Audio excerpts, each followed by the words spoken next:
I wanna be the best in the game, invest in my name, check no restraints, I'm obsessed with the pain, I ingest, I retain, assess and I change, possessed by the thought I'll be free one day from society's restraints, money, clout and fame, mud, disease, a plague, we all love to hate, have to play the game, have to make a name, all our insecurities are on display. This is war with the enemy, think that it was meant to be, living in a time where disease is on every screen, I won't let them fester me, I know most are festering, negativity is a plague for the mentally weak, no mercy, all I got is working, never stop searching, never quench the thirsty, I'm toxic and psychotic, with this logic, you can't stop it, it's been chronic, since I was a boy, so neurotic and chaotic, I'm built to last with the webs I'm weaving, I could change the past with all I'm achieving, got my foot on gas, never stop competing, if you break like glass, then this life's gonna eat 'em, make mistakes real fast, then you learn how to beat 'em, if you take off the cast, you can see all the healing, if the pain's in the past, move on from the grave and put your foot on the gas, no, never stop competing, yeah. I've been doing this, I'm on it, I just wanna be iconic, sipping on a gin and tonic, got me going off when I'm on this topic, yeah. If I ever play, I want it, you know that I'm always honest, stay away from those who are toxic, keep them out your face, no way, you don't want them, yeah. Don't try to drain my energy, the enemy is everything, it's mentally, unhealthily, spreading like a rare disease, but I won't let it get to me, I don't need your therapy, I can leave a legacy of leading by intensity, come on, we can fight this, freedom is priceless, spread just like a virus, living in a crisis, do you feel courageous, do you seek greatness, trust me you can take it, go on and take your aim, yeah. I'm built to last with the webs I'm weaving, I could change the past with all I'm achieving, got my foot on gas, never stop competing, if you break like glass, then this life's gonna eat 'em, make mistakes real fast, then you learn how to beat 'em, if you take off the cast, you can see all the healing, if the pain's in the past, move on from the grave and put your foot on the gas, no, never stop competing, yeah.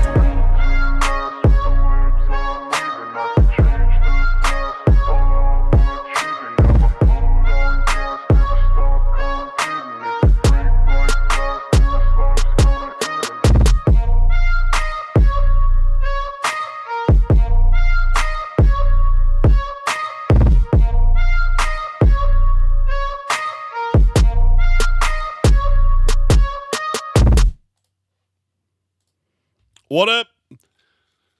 It is another day. It is time for more Top 5's NFL Draft. I apologize for being a couple minutes late. As you can probably see by the lovely mark on my face, I caught a little nap right before this. And unlike Tom Brady, I'm not going to wait 5 years to tell you that. I've been up since 4 working on NFLDraft.net. We've got a lot of content from Bill Workman. We've got a lot of content from me. And we will have all of your top 5 position or your top 10s on the website this evening. We're churning out first 3-round mock drafts for NFL teams. We've already got the Titans and the Browns out. We'll have a handful more teams today. It is Draftmas. It is Draftmas, and I am so excited. I actually got a message on NFLDraft.net. That is another feature of the website, is that you can send messages directly to us from the website. And I actually want to read this one. It's from Michael. Michael's in Ireland, been a Green Bay Packer fan since he was 12. And he said a lot of really nice things about us. Said our show comes on 5 to 8 p.m. his time in Ireland. And the way that you cover the game is brilliant. I hope much success comes your way because you deserve it. As a Packers fan, I'm always nervous in the draft because the players they draft year in, year out don't become all pros or stars. Thanks again. Can't wait to watch again today at 5. That's from Michael. Thank you so much, Michael. I am Irish, and I would one day love to make it to Ireland. I always love getting messages from people in other countries. Namely because the people in my own country usually cannot understand how I talk. So it is always exciting to me when other people in other countries do. So we're going to start as we did yesterday with questions from the chat. So if you have any questions, feel free to get those into the chat. I will answer those. Ches Johnson actually asked a great question on the website. At some point in the last 24 hours, I just got the notifications on those. We just found out that for some reason my wife gets the notifications on NFLdraft.net, and she said, you've gotten a bunch of these that you should probably respond to because I don't know how to respond to them. Ches asked why all of the linemen, offensive linemen, defensive linemen, got PFF grades in their profile, and none of the other guys did. So I wanted to answer that for everybody else, just in case somebody else had that question. Out of professional courtesy, I wanted to ask before I use that on the website. It's one thing to say it because it's at the end of the day, the PFF grades are still proprietary information. Even though they put them out there, even though they use them on NBC, it's commonly out there. I wanted to ask before I use them. I had the skill guys on offense and the quarterbacks up on the website before we went to Mobile. So I'm friends with several guys at PFF, Trevor Sikkema being, to me, the absolute best in this business. I think Trevor is the best guy in this business in terms of he talks to every single person, no matter how big or small you are. He and I have been great friends over the last few years. He actually doesn't live terribly far from me. And I wanted to talk to him before I put them up on the website. He said it's perfectly fine. And so that is why only the linemen do. All of the other positions I want to get all the positions up before I start going back and making edits. So that was the answer to Chez's question. Austin Groves, who I'm pretty sure is as a matter of fact, I say pretty sure, I'm 100% sure. He's a Michigan fan. Nothing better happened in the last 24 hours than the best team in the state of Ohio getting Matty failed to launch P, which would be Matt Patricia. That would be Matt Patricia, new defensive coordinator of the Ohio State Buckeyes. Can't wait for the game this year. It shocks me how many people, Ohio State fans, care more about beating Michigan than they do about winning a national title. And I've heard that a lot in the last few weeks. And that's just shocking to me. Tyson Carter said he can't wait for the top 5 kickers, punters, and long snappers episode. Long snapper has one from the Colorado School of Mines. Not mimes, mines. And that is, I will say that is the first request I've ever had to send in to the Colorado School of Mines for developmental tape. Once we get the 3-round mock drafts up, I will start doing position evals. I'm really going to focus on guys that I think are going to blow up the combine because I want my opinions on them out there before they do so. That's going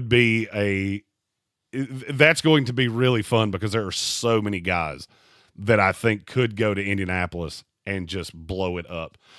Programming note, we will be live at the 2025 Scouting Combine in Indianapolis. I want to tell you a little bit about it, what our schedule is going to look like. So we did not pull a table for Radio Row this year. And let me explain to you why we did that. We did it last year, and it was a great experience. We met a lot of cool people. A lot of teams pull tables on Radio Row because they're doing content with the coaches. I didn't want to take up a table knowing damn well that we would be doing the same thing we did last year. So we are going to record our shows. The ESPN radio shows will be recorded. And then Tank and I will be doing individual lives over the course of the week. We will be there until Sunday. We will have to leave probably Sunday morning. So we may not see that last run of workouts. Solely because Tank has to get to Washington. They're meeting with senators on hurricane response and what they did and all of those things. So we have to get him back here so he can fly out of here to Washington. But we will have lives. We did not have those at the Super Bowl just solely because we didn't have the capability. The internet signal was so bad on Radio Row that we couldn't. We could do audio, we couldn't do video. So we had to do video from inside our condo. And it was a train wreck. So The Super Bowl tends to be that way. They very much prioritize bandwidth. You get a lot of it that goes to ESPN National, to the NFL Network, to all those guys, and we are left to deal with what we get. I found out that we are on much more equal footing with a lot of bigger entities than you would think, because they were bitching about the same thing that I was. Stephen Tao said, hold up, when is he going to be in Washington? If you'll give me just a second, I can tell you. Okay, so we are leaving for the scouting combine Monday the 24th. We will do a show. I'm not sure that show may be recorded just to give us the opportunity to get a head start on the drive. We will be leaving the 24th. We will be in Indianapolis for the 25th, 26th, 27th, 28th, 1st, and 2nd. We will be coming back the 2nd. He will be flying out of Asheville into Washington on the 3rd, and I believe he's there for 4 days. So that would be, and yes, I don't know exactly how close Washington and Baltimore are, but I know they're in the ballpark. So you're right there in the metro. But, and from what I understand, he's going to have a good amount of free time while he's up there. But they are meeting with senators and different things. So it's a lot. It's a lot of things going on for Mr. Spencer. Soaring Eagle, the position that falls into our lap in the Broncos 3-round mock draft that is a need that no one's talking about. I have a funny feeling that it's edge rusher.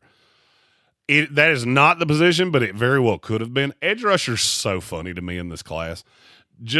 I think there's going to be a lot of shock later in this episode when I start talking about guys that I think can stand up and guys that I think can't.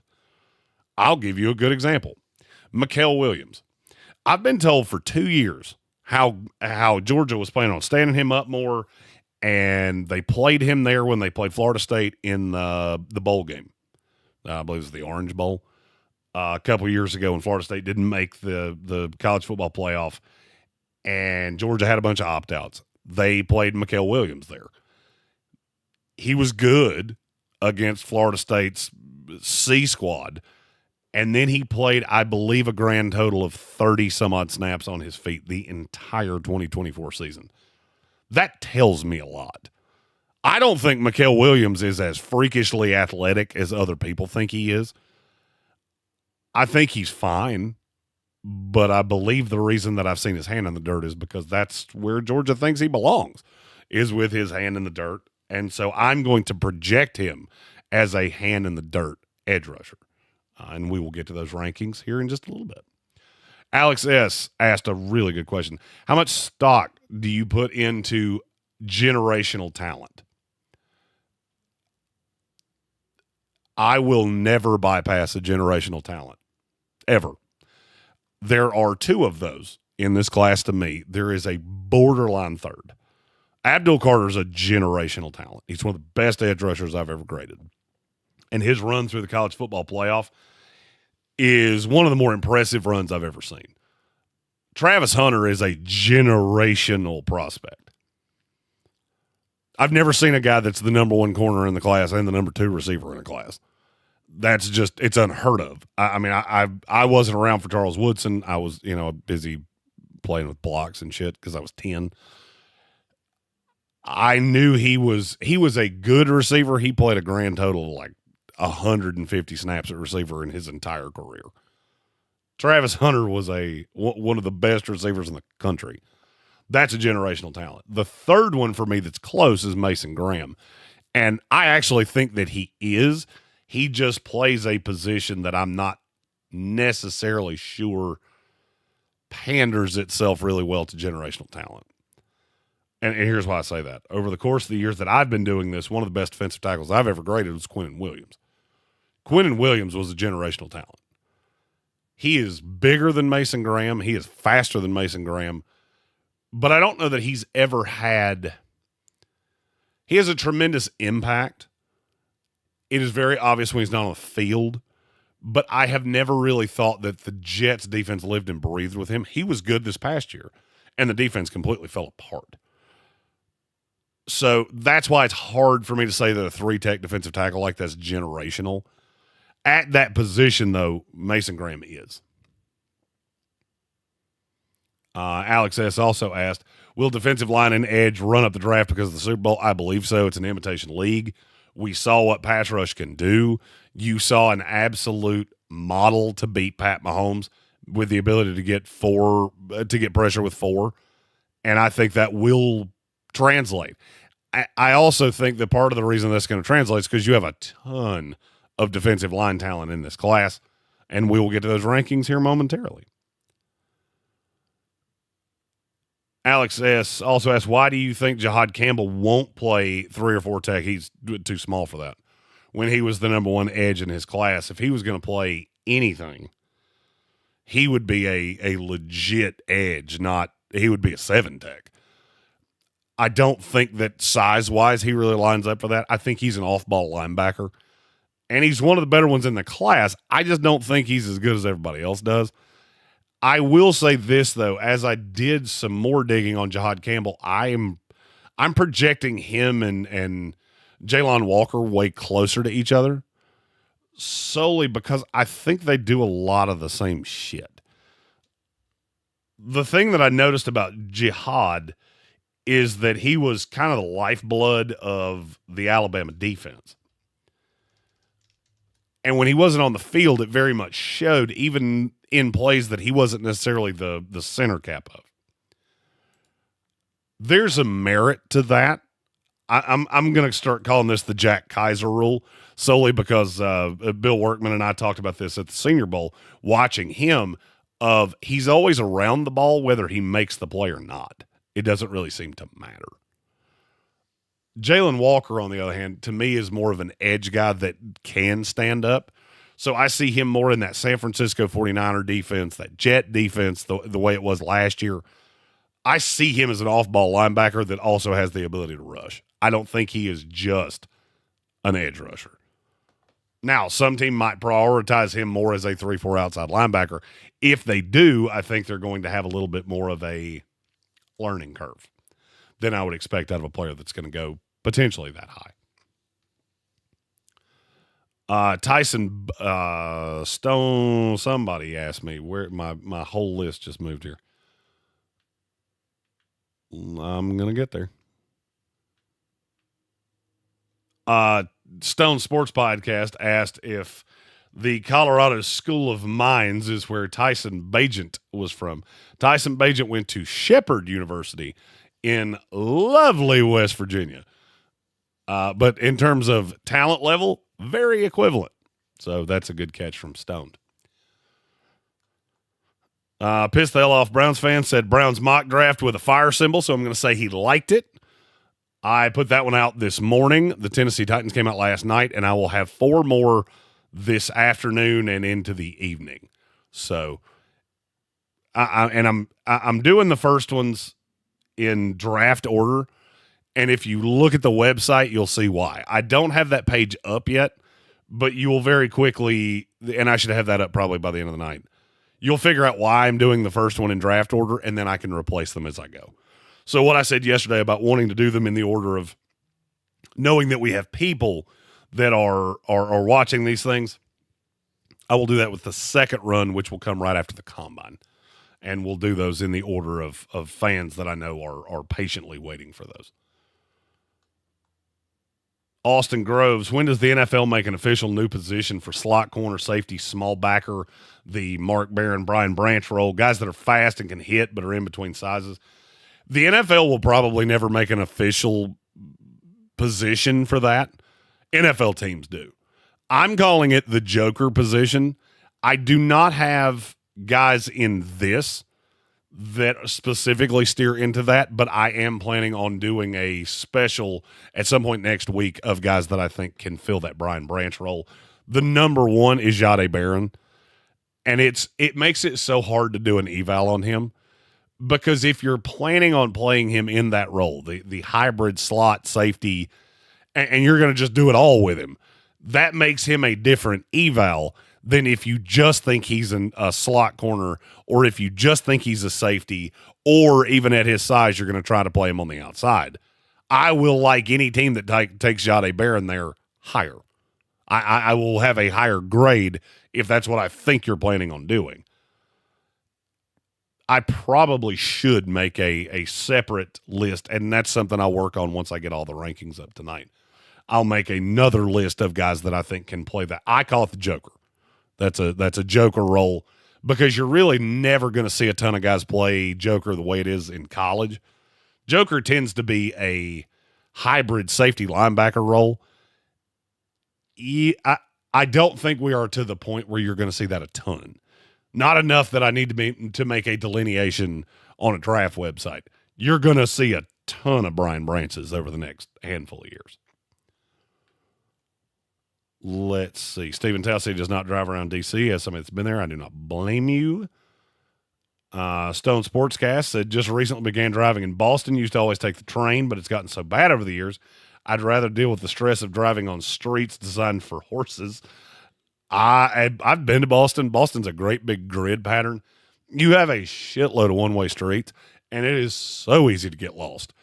And then you wind up going the wrong way on a wrong-way street, and then you poop your pants, and you need new pants, and you need a new car because you hit a curb. And there's too much stress driving in Boston to me. But I do also see what you're saying about the train because you have to carry your wallet in your ass, which is that's not great. Great North Sports. He's just here to say what's up. He takes ferry and a walk to work here. Driving Boston is a nightmare. Your roads are made for horses. Why would anyone drive in a city with working transit, like actually good transit? Well, the number one reason is because a lot of these cities that have good working transit, the good working transit is a good place to get stabbed. And yeah, pretty much every city I can think of, that is a really good example. I was in New York a lot years ago. I never got on a subway. Well, that's not true. I did it one time, and I said I'd never do it again. It smelled like a urinal. There was a guy talking to himself 2 little units down from me, and I said, if I ever get off this fucking train, I'll never do this again. And I didn't. And now I just rent a car and drive in New York. And if you can drive in New York, you can drive fucking anywhere. Cabs also a big deal in New York. Even with Ubers, cabs are still a big deal because it's a union job. And that's why Jeremy doesn't like unions, because it's not good for the consumer, only the lazy shit that works in it. Just my opinion. Bill Workman, driving around D.C. is one way to create a serial killer. Yes, it is. Stephen Tao said there's a stop at the museums, one near Nationals Park and one directly under the Capitals. No need to drive anywhere in Washington. That is one city that Washington is quite spread out. But the transit does take you everywhere you need to go. Chaz Johnson with an actual draft question. Why would the Titans pass up on Hunter? I'll answer that pretty simply. I think Abdul Carter is a special pass rusher, which is something that they don't actively have with Arden Key and Harold Landry and all the pieces that they use.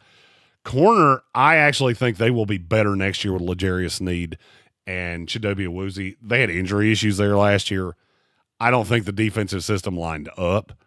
There have been some changes there, and I do think those guys will be better this coming year. So I think Tennessee is in a better spot with cornerbacks than they are with pass rushers, and that's solely from a talent perspective. They're also very committed to what they have because they gave up draft capital for L'Jarius Sneed. They have the money on Chidobe Awuzie, and I think they're going to see that through. Great North Sports, every draft doesn't have a generational talent. That's a good, let's see the last, let me look through my notes here. What was the last draft I had that did not have a generational talent?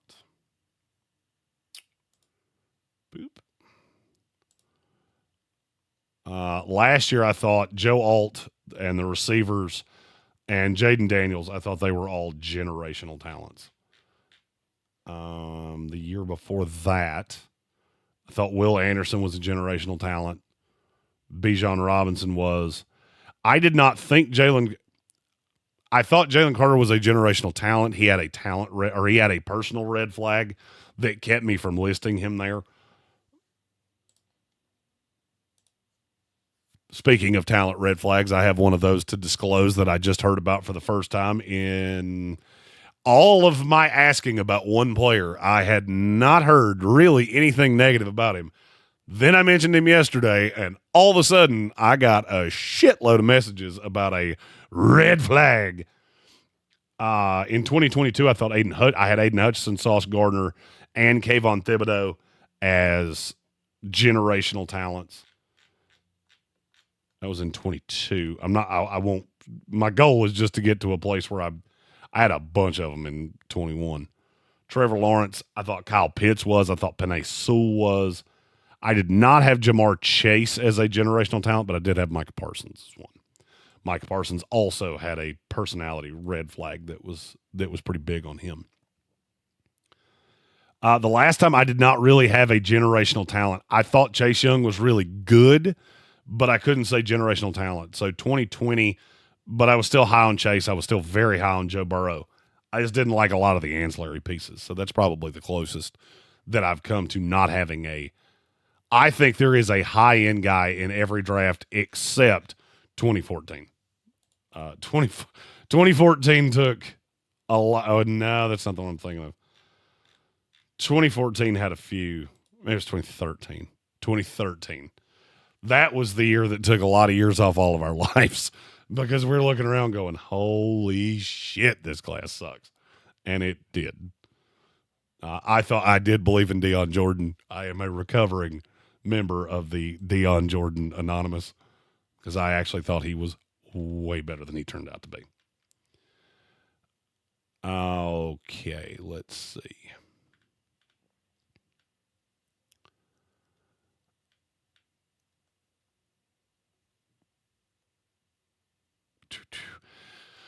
Great North Sports. Well, you and I have a slightly different.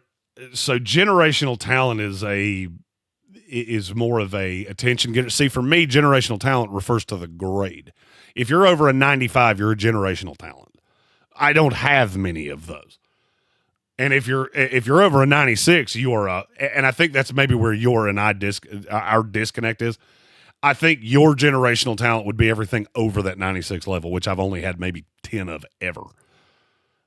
I think that would be yours. For me, generational talent is true franchise player because you can have, and I understand what you're saying about generational player. Where I kind of fall in with that is that I've had two quarterbacks that fell into that in the last 15 years. And just like everything else, it always ties back to quarterback. Okay. Stone said Patriots either end up with Hunter or Graham available at 4. If so, they choose to take them because I think Abdul Carter's going 1. I will have the Patriots mock out later today, and I will tell you that it is none of those players. But I do explain why I think that is. Pissed off Browns fan, not impressed by any of this year's wide receivers. I don't necessarily think there are studs, stars, but I think there are a lot of long-term bottom end 1s, high end 2s, which for me is still a solid position in terms of a draft grade. And I believe I gave receivers a B. I can't remember off the top of my head, but I think it was up there. Alex S. likes Mason Graham as a 3-4 defensive end. I think that's probably where he ends up slotting, whether it's with the Jets are going to play a 4-man front. I'm reasonably confident. Jacksonville, that's probably where he would get a lot of his reps, and then a 4-man front on in passing downs. Stone Sports has heard that a lot about receivers. That what Brown said. Browns fan said, I like a few, but don't really love any. I love a few. I really like a lot, and I think there's a lot of depth. But as I said, it's not flush with Malik Neighbors and guys like that. There are none of those in this class. I don't even think Ted McMillan is up there in terms of grade.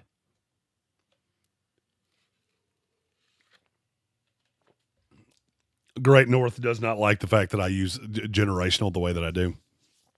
Here's the thing. When you do as much content as I do, you have to have a generational talent in every class. You call it whatever you want. It's just, if you don't have that high-end talent, and I've lived through a draft that didn't, then you can assume that the amount of money you're going to make is going through the floor. Now, that's not saying I inflate, because I don't. The grades are the grades. But that's probably why I consider 95 or higher to be generational, is because, look, that's still a special damn player. 97, 98, that's the specialist of the special. So I think it's just a discrepancy in how we use the term per se. Ches Johnson, he thinks Travis Hunter fills two needs for them. I don't think corner is a need for them. That is the reason that I went the way I went. He would definitely help in terms of as a receiver, but I think they would actually play him. I think he would have a completely opposite role of what I said with the Browns. I think Travis Hunter would be a predominant receiver with packages of him as a corner with the Tennessee Titans. I have not gotten that directly from them, but that is something that I have been told, is that they feel really good about the corners that they have in that building. Alex S., why is this the year of positionless players? Why are there no more pure position players anymore? What does this mean for the league? Well, positionless football is becoming a much bigger deal, because you're seeing guys like Jalix Hunt that had a hell of a night in the Super Bowl. Jalix Hunt was an outside linebacker. He comes into the league. We know he can still do that. I don't know how many times he did it this year. I'd have to pull it up and look. But then you see him out on the edge, and that's why, is because it is really important to have guys that can do multiple things. And there are a lot of guys that they've come up in the era of positionless football. It does not take a long time to convert a guy. Now, you'll see some that are much bigger conversions than others. Josh Connerly going from running back to an offensive tackle, that is a conversion that I don't see very often. Seeing guys converted from outside linebackers to edge rushers, that happens all the time. And then you see those guys with a better ability to drop, a bit better ability to go into coverage because they've done it before. So instead of having to just completely reteach a guy a completely new position, he's already got a pretty nice foundation for it. It's just where the league is going. Now, what does it mean for the league?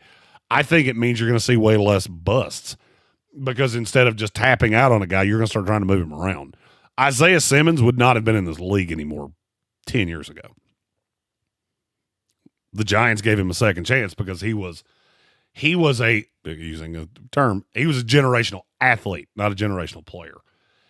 And they shoehorned him into a place that they found a spot for him. And I think that's carved out a nice little niche for him in the league. A lot of teams viewed him as a safety, thought coverage was going to be his honey hole. And when that didn't work out, they would have tapped out and never given him another opportunity. So it is good for players in the league. I think it's good for teams in the league. Gomaha, I'm going to go way on a limb here and postulate that LSU doesn't have any players appearing anywhere in this list. Yeah, they do. Yeah, they do. They actually have a few guys that appear on these lists. One of them that will be pretty early in stand-up edge rushers, but we'll get to that here momentarily. Tyson Carter, do you think Travis will turn out to be a better corner than Will Johnson? Yes, I do. If he plays, say, 75, 80% of defensive snaps or more. I think any team that takes Travis Hunter in the top 5 that would take him in the top 5 is going to consider him a cornerback first. So I think he's playing 75 to 80% of the snaps with any of the teams that are going to take him. If he goes 1 to Tennessee, then they don't believe in their cornerback room as much as I was informed they do. If the Browns take him, he's going to be on the opposite side of Denzel Ward. Probably look to move on from one of those corners. I don't know which one. Martin Emerson would be my first thought. And then they will use him in some sub packages at receiver. New England, I think it's going to be him and Christian Gonzalez, and they will use him in some sub packages at receiver. So I think he's playing that amount regardless, and I think he is a better corner than Will Johnson. I do not understand the hate on Will Johnson, but I see it, and I've heard it, and it is what it is. Red Sea still waiting on that Cards mock. I will get that one out as quick as I can. We opened up today with When you see the way they're laid out on the website, you'll understand why I'm going in draft order, especially taking the layup this year because there are no traded first round picks as of this point. I do think that's going to change, but I will take the layup while I have it just to keep everything nice and uniform on the website, and then I will use guys like you and Soaring Eagle. I will get your teams out earlier as a thank you for the next one that comes after the combine. Stone Sports podcast, and I knew there was something with the Colorado School of Mines. I just couldn't remember what it was. Tyson Bajan's last start before starting a few for the Bears was against the Colorado School of Mines. I did not realize they were that they were that close in terms of level of play and all those things, but that does sound about right. I think I do remember hearing that a couple years ago when Tyson Bajan was playing games.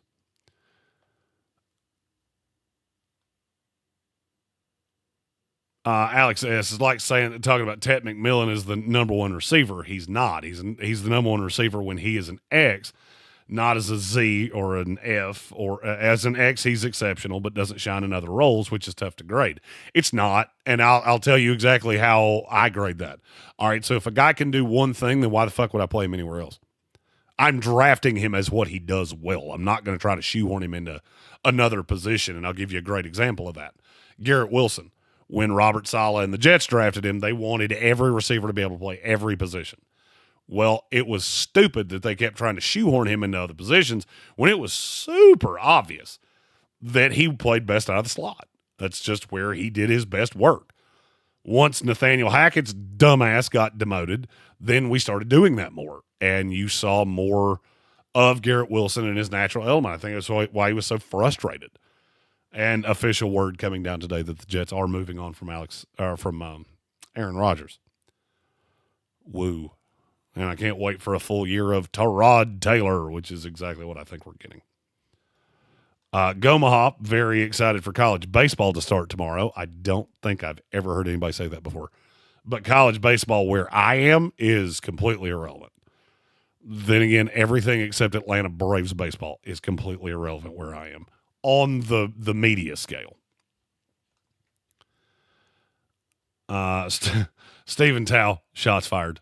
Saying Red State still gets his mic early. Hey, they're picking 16. It's a lot better than I would say a lot of people would have thought.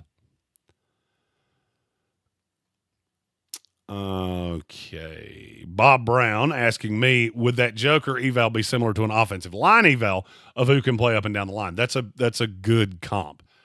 There are guys, and I don't really have a great way to notate this, but there are guys that I think can play multiple positions on an offensive line. That does bump them up. We talked about O-lineman yesterday. Gray Zabel is higher on my list because I think he can play tackle. I think he can play guard, and he becomes just kind of a glue guy. I'm going to call that, you know what? I'm going to call that Zach Tom position. We'll call it the old ZT. A guy that can just play up and down the line, because that's why I loved him so much coming out of Wake Forest. Is I don't know what position you're going to play, but I know you're going to be really good at it when you're doing it. Great North City's never had an issue in London. I've never been to London. So I've actually only been out of the country one time. Been to every state in America, sans maybe 3. But I've never been out of the country. Well, once, to the Bahamas. That's why I said earlier in the show, I'd love to get to Ireland, see the land of my people. Let's see. Great North Sports, superstars are different. There are lots of superstar players. Generational talent would indicate they are players who are the best of a generation, like 10 to 15 years worth of talent. I don't have a ton of superstars. So that's where the disconnect in that comes, is I don't have. I don't necessarily, that's not necessarily how I do this, because I go on a grading system. So I use a numerical system that I can't say I've perfected it, because I tweak it every year. And one of the tweaks is probably that next year I'm going to, on the highest of high side, I will probably tweak that a little bit. But that's where I think some of that disconnect comes from. Timothy O'Toole. Oh, damn it, chat scrolls quick. There we go. Timothy O'Toole asks, who's the prospect with the red flag? The red flag is James Pierce Jr. That is where all of this falling is coming from, because there are big character issues from certain teams. I used to do work with Walter Football. I saw a report that came out from him a couple days ago. I'm not going to say I didn't give it any credence, because it makes it sound like I have to fact check everything that Walter and Charlie do. It's just not, that's not true. I had not heard that at all. And usually Charlie, Walt, and I'd have a lot of the same contacts. So it is bizarre that he would be confident enough to put that out in his hot press. And I hadn't heard it at all. So I went down the rabbit hole, and I heard it a couple of times. And it was, if he interviews poorly at the combine, it's going to become a much bigger deal. I will also tell you there were two players that I've heard routinely the media likes better than scouts. Donovan Jackson from Ohio State, which I said whatever day we discussed him last week. I cannot figure out why I keep seeing him so high on mock drafts. He's a ZT guy. Yeah, he can play every position. The problem is I don't think he's very good at any of them. To the point of, I think he's a starting level guard. He's a backup tackle in the league. But I've seen smart people put him in the top 15. I think you're getting fucked with. The other one's Derek Harmon, the defensive tackle from Oregon. I don't see him the way everybody else does. I don't think he's this special athletic talent. But the prospect with the red flag that I've heard about is James Pierce Jr. I will be doing my damnedest to ask him about that when we get to Indianapolis in 2 weeks. Let's see. Notorious B.I.G. said, I knew Thibodeau wasn't a generational talent once sounds. Oh, once he started talking. I was like, I don't understand what a cheeseburger holder is. Oh, it's his mouth. I get what you're saying now. I still think there's a lot of really good talent in Kayvon Thibodeau. He's a great raw talent, but he was a raw talent.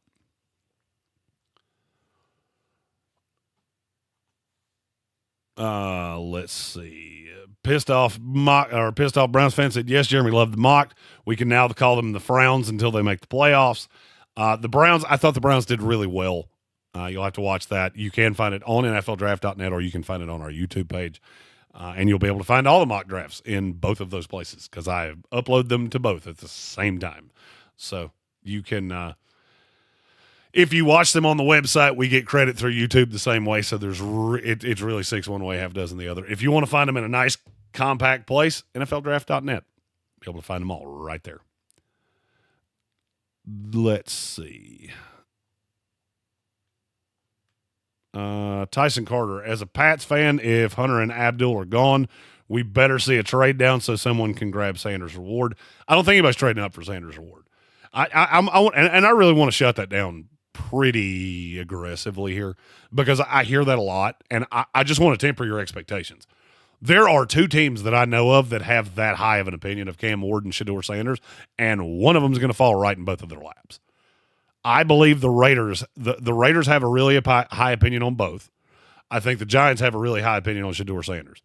He's going to fall right in your lap, because all of these teams are telling you, I'm not wasting a top 2 pick on him. And I don't think any of these other teams are coming up there. The Jets, I'll tell you definitively, they are not trading up. Not for a quarterback. Pittsburgh is not trading up for a quarterback. I'm trying to think of the teams that need them specifically. New Orleans is not trading up for a quarterback. If one falls in our lap, okay, we can talk about it. But I'm not giving up extra capital because they're not worth it. Universally, the industry has a late first-round grade on Cam Ward. I've seen as low as a 4th-round grade on Shedeur Sanders. So those trade-ups are not happening. Not for those two guys. A team might fall in love with somebody else, but it will not be for quarterback. So those big, just absolute highway robbery trades, that ain't coming. Unless something greatly changes in the next month, and I don't think it's going to.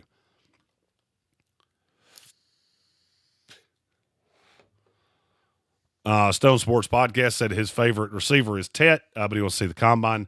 I'm interested to see if Tet even does anything at the combine, and I want to see everybody else. I think you're going to have some really fast players at the combine. Savion Williams that I talked about yesterday. That's another guy that I really want to see at the Combine. Really wanted to see him at the Senior Bowl, but he did not appear. Andreas Pinckney, all the receivers I love in this class are getting no love by most scouts. Do me a favor. Tell me who those guys are. I know you really like IU Manor. I don't know anybody that doesn't like IU Manor. I don't know a soul that has him out of the top 50. But I'm curious who the other receivers that you are talking about are, because they're most likely guys that I have not mentioned because I haven't gone super deep on any position yet. Stone talking about the potential trade down with New England. Jack S said Jalix Hunt. that is a unfortunate Freudian slip of typing. Was the player I wrote the most about and taken in our mock draft last year. I'm embracing the fluid positionless player. I think he's a great example of guys like that. It does reduce the floor, as Jack S. said. Alex S. asked, what's my take on Braden Swinson? We're going to talk about him later in this here program. Stephen Dow said he doesn't like dudes named Braden. What about Jaden or Caden or any of the other Aidens? Because one of the best edge rushers in the league is named Aiden. One of the best passers in the entire league is named Jaden. So I have a like of Braden Swinson that we're going to talk about here in a little bit. Alex S. Defensive tackle order this year is wonky because there are two common builds and there's so many good players with those builds. I agree. That's why I broke down defensive tackle into techniques this year in a way that I haven't done in previous years on the channel. Bill Workman said he can't trust a Braden or a Chucky. I don't trust people that use nicknames as their first name. And I do see the irony that I do a show with one of those every single day. Richard Spencer himself. It's always off-putting to me when people say, hey, my name's Richard, but everybody calls me Billy Bob or Gumbo or Buttfuck or whatever the hell your name is. People say that to me and I immediately go, your IQ is 20 points lower just because you said that way. It's not fair. I know it's not fair, but it's how I work. So, and yes, I'm not going to lie. I thought that when Tank introduced himself the first time. Now, over the course of time, he has shown not a dum-dum, but I do still laugh every time he introduces himself as Tank in business situations. Like, don't do that. Do you ever see me walk up to people and go, hi, name's Mullet? No, I don't. I do that on shows because it is shtick and it's funny. But I use my real name when we introduce ourselves to people. Jackass, which position on defense do you think is the one where you find the most late round talent? If you're going to make an all late round talent team like your Amon-Ra St. Brown one, what would it be? Let's see, an all late round talent team. Who's a guy I really like that went late? I always name things after players. So it would be somebody that I really like that went in the later round. I'd have to think about that. What position do I think has a lot of talent? I think there's a lot of offensive line talent. You asked about defense specifically, but I think there's a lot of offensive line talent. I think there's a lot of wide receiver talent late. I think there's a good amount of corner talent because I think we get to a certain point at corner, which is basically after Zy Alexander, where we have about 20 guys that are exactly the fucking same in terms of where they project. They're different archetypes of player, but in terms of what kind of player you're getting, they're all the same. So that leads me to want to be one of the last ones to take a guy because I've got just about the same hit rate. So if defensively, the position I would like the most is corner. As from Tyson Carter, unlikely they move him, but I've heard possible rumors that the Jaguars could move off Trevor Lawrence. Is there any possibility the Steelers or Jets try to move for him, and what would a deal look like? With that contract kicking in, it would kill Jacksonville. I mean, you're talking about $150 million in dead cap space. There's just no way. You'd have to give up 25 first-round picks to make that worth it. And it's not going to happen. Jacksonville will be – Trevor Lawrence will be there. Now, are there other quarterbacks that I could see teams making a move on because teams are afraid of making the Daniel Jones mistake, that's a whole different discussion. And that would get into trades to watch, and we're going to do that next week on the ESPN radio show. So keep an eye out for that. I will disclose a couple of those quarterbacks that I could see moving on that show. Oh. I'll never understand people that don't like ice. I just don't get it. Like, ice is it makes every drink better. If a drink is meant to be cold, ice makes it exponentially better. My wife drinks water straight from the tap, and she wants it room temperature, and I cannot wrap my brain around that. Andreas Pinckney, for trades in the first round, I would watch the Saints and Denver. Sean wants a joker on offense, and the Saints need to get younger at a lot of positions. I don't know that there are players that teams are going to jump up and down to go up and get. That's the problem. And I'll use my rankings for example. I have 5 guys total that are a 9.5 or higher. I have almost 32 first-round grades this year, which is unheard of for me because I never break 22, 23. I think I have 28 this year, and there's another 2 that could sneak in. So it's that makes it – when we do the big board breakdown after the combine, I can explain – I have a formula of trades, and I have a few years in the past that I can show you great examples of when trades were more likely versus when they were less likely. Okay. Alex S., explain why Nick Eamon-Warry falls out of the first round when he is steps behind Starks and is an athletic freak of nature. Well, the biggest reason is because nobody really saw this coming out of Nick Eamon-Warry. You also have to be worried that he had so much talent around him. You also have to be worried that he is really big for a safety. He's 230 pounds. That's a gigantic safety. And he is a physical freak. He's one of the combine warriors that I think we're going to have. But then you watch the tape on him, and he's not that athletic freak all the time on tape. We're going to do safeties today. I'll explain a little bit more on Nick Eamon-Warry when we get to the top 5s. I've gone 52 minutes again on questions, which I have no problem with. I do this all day. But I also have a couple meetings this afternoon, so I can't be here until 4 o'clock doing this. Let's see. Bill Workman said, I don't think Nick falls out of the first round after the combine. He has to blow it up. But if he blows it up, then I think he can cement himself in the first round. Bill Workman, James Pierce Jr. falling is only helpful for some of the mid-teens teams. I would agree. Oh.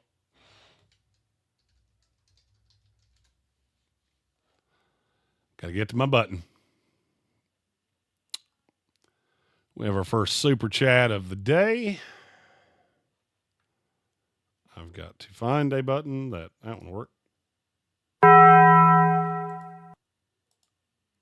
It's from Red Sea, who said we're going to start breakdowns after almost an hour. People keep asking questions. So I always say, if you want a question for me to answer, do it early, because once I get into the breakdowns, it gets really, really hard. I also haven't hit record yet, so all of this is just kind of for those of you that are live, and the people that come in and watch this later, they're going to see an indicator of exactly where they start. Oh my God, there's a billion more questions. Pissed off Brown fan, does character concerns even really matter anymore? I feel like all teams have a couple of wackos on them.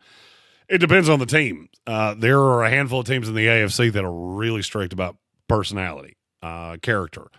That is, the New England Patriots are one of those at the very, very high side of that they are really strict about character issues. Other teams don't care as much.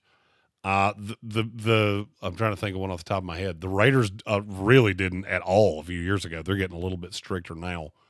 Philadelphia doesn't really give a shit about character concerns. And it shouldn't be a shock that they're pretty good. We have another super chat. It's from Caleb Daniels. Thoughts on Michael Crabtree's career. Caleb loves asking questions about guys from long, long ago. Michael Crabtree is a bit of a disappointment to me. I thought he was a absolutely special wide receiver prospect, but he never really translated into that. He had some good years. I always felt like he was such a technician at Texas Tech. I always felt like he should have been better in the NFL. And he just never really hit that lofty high side to me. And it could be that I had an excised expectation of him because he was early on in my draft nerd career, and I thought he was special. And I'm not going to lie. Early on, I missed on receivers like a madman. Absolutely missed on receivers. It seemed like everyone I liked turned into an absolute turd. So, but I liked him, and he's still around the league now. Not as a player, but you will see him at events. I've been in the same room with him no less than 6 times. Everything I've ever heard, he's a nice guy. I've never really had any direct interaction with him myself. Bill Workman with a good answer to pissed off Browns fan about, it depends on what the character concern is.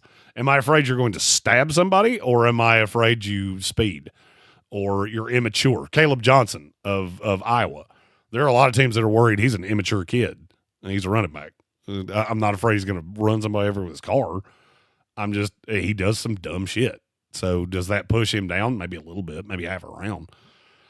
There are certain guys that I don't want around my team. Jermaine Burton. I told you this time and time and time again last year. I don't want that guy around my team. I'm good. He would have been completely off my board. And it didn't take him a handful of months to show exactly why. Malachi Moore, I don't think Malachi, and I saw Evan Doyle commented that. I don't think that Malachi is, I don't think it's that bad, but there are a lot of character concerns with him. I think he's a young, immature, very dumb kid. And I will be interested to see what the reports are coming out of the interviews. Austin Groves, any Puka Nakuas in this class? I'm glad you asked that question. The way that my evaluations work, I've had eyes on kids all year long. As the year goes on, I start separating them. That's why I start with, basically I go from top 5s, which is what we're releasing right now. Top 10s are on the website. Top 13s go on the ESPN radio show. Then I really start diving into those. So there are a lot of guys that I like. We get deeper as we go because you're going to get tired of hearing me talk about the top 35 players in this class. So I kind of push those out. So I hate to push your question down the road, but that is a better question for after the combine. We will have some combine previews where there will be some 5th, 6th round guys to watch because they could blow it up with what they do at the combine. Notorious B.I.G.'s watching Kellen Moore's introductory press conference right now, said he seems laser focused. Andreas Payton said Saints fans are losing their minds in the chat. Bill Workman, 2026 quarterbacks will be where you see the big trades. I've heard a lot of that. That teams are just basically punting quarterback for a year because they hate this quarterback class so much. Sir Jimothy said no baby tank and a helmet since rookies are babies to the league. That's actually not a terrible one. I believe I can probably make that happen for our next live tomorrow. Ramonzo Berry said I don't get the hype on Luther Burden. He's just a bigger Zay Flowers. I heard, and I can't remember now who it was.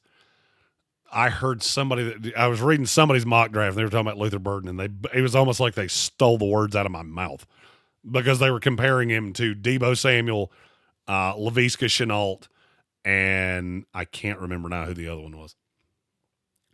This damn camera is going to be the absolute effing death of me. Stop moving, you bastard. I don't think he's a bigger Zay Flowers. I think he's a significantly less Zay Flowers. I liked Zay a lot when he came out. And look, I don't hate Luther Burden. I don't get the hype because I see a lot of potential bust there. Vincent Collier, Jeremy, are the Jets going after a quarterback? I don't believe so. I think they're more likely to tab Tyrod Taylor. and maybe even give Jordan Travis a shot to develop for another year. Just the money is overwhelming with Aaron Rodgers. Kirk Cousins, because Atlanta's still having to pay him. Outside of that, I don't see many that make sense. Jack Hest, why does it feel like each year swaps from a defensive strength to an offensive strength and is never balanced? Well, the reason it feels that way is because we've done that basically off and on for the last 8 years. That's really more of a luck of the draw. You also get guys that the NIL thing is evening all this shit out. Yes, this is a better defensive draft on the high side. This is a good offensive draft too. We got a lot of running backs. We got a lot of wide receivers. We got a ton of tight ends. And we got a lot of offensive linemen. So it is on the higher side. It is better defensively, but it's much more balanced than I think than people will let on. But why is it never balanced? It's really more of a luck of the draw than it is anything. Because I can go back 15 years ago and we had like 4 good defensive drafts in a row. It's just you're at the mercy of what comes out and what's being developed. And I don't think quarterbacks are being coached very well at this point. So you're seeing a lot of quarterbacks that come to the college ranks and they just kind of stagnate. And if you don't have quarterbacks, I got news for you. I don't give a damn how good an offensive class is. If you don't have quarterbacks, it will never be considered an offensive draft, ever. All right, I'm going to get through what is in the chat right now. Bob Brown's is the last question, then I've got to get into the actual position rankings. Pennywise, other than Abdul Carter, which edge is the best run stopper, 3-4 or not? I will give me just a few minutes. We're going to get into edge rushers and all those things. I will highlight those guys as we go.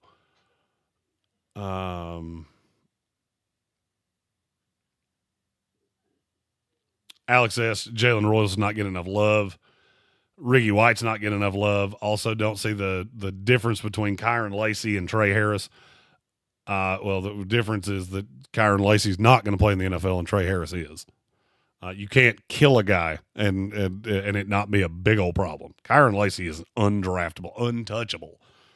I mean, as a player, I liked him. I thought he was about a 4th round talent, but I like Trey Harris markedly better. Notorious B.I.G. called me crazy, but I think Will Johnson's a better corner than Travis Hunter. Not a better overall player, though, just playing that position. There are a lot of people that think that, and there are a lot of other people that think Will Johnson is grossly overrated. I think the latter smoke crack, but I can't fault you if you like Will Johnson better. I go back to the tape 2 years ago, and he was just an absolute stud. Will Johnson's not going to run particularly fast, and it's going to hurt him. Yeah, I'll be honest with you. If I was Will Johnson's agent, I wouldn't let him run. Not because I'm trying to hide from it, but because literally any number he can throw up is going to get crucified. Stephen Towle likes room temperature water as well. I don't get that. Good cold ice water is awesome. Colin Greene said, I will pass on all North Dakota offensive tackles. I love Gray Zabel. But he also could be a guard. Vincent Collier is with me. Room temperature water tastes like sewer water. It's just, I don't love it. Alex S. Room temperature is top tier. Slightly cold is next. Then cold as fuck comes after that. I'd see, to me, I want it so cold that I can feel it go through my body. I want it so cold that it just, it's like that old chewing gum commercial where you bite into it and the snow just hits you in the face. That's what I want. He also said Maxwell Harrison is grabby J.C. Horn, and I can't stop seeing it. We will talk about Maxwell Harrison in just a little bit. Evan Doyle talking about Malachi Moore. I don't think it's as bad as everybody has made it out to be. I could be completely wrong on that, but I don't feel as bad about Malachi Moore as I did Jermaine Burton. Vincent Collier said Keyshawn Booty must have bribed one of those Patriot scouts. He was an undrafted free agent, so you could take a stab on him. Or a late round. I can't remember if he was drafted late or undrafted. I know he fell aggressively. So it was just one of those things of the talent outweighs the personality. And most of Keyshawn Booty's personality issues were that he liked the opposite gender a lot, and sometimes it made him do dumb shit. Let's see. Ches Johnson. Chad Reuter has a trade up with Kansas City for the Jets to take Dart. I have the Jets taking Dart as well in the second round. Bob Brown, Jeremy, with the dearth of NFL stock quarterbacks coming from the NCAA, how likely is it that the NFL teams look at the Eagles' success not having a quarterback-centric offensive scheme and try to recreate it? It's really hard to do. It's really hard to do, and I'm not going to lie to you. I've seen a lot of teams fail trying to do it, where you just try to build out the defense and you think a mediocre quarterback can work. The problem is that you still come up against Pat Mahomes, you still come up against Josh Allen, you still come up against Lamar Jackson, Joe Burrow, all these other guys. It's just it's hard. I heard somebody give a big rant about why teams should be looking at Jalen Milroe at the end of the first, is because he comps so well to Jalen Hurts.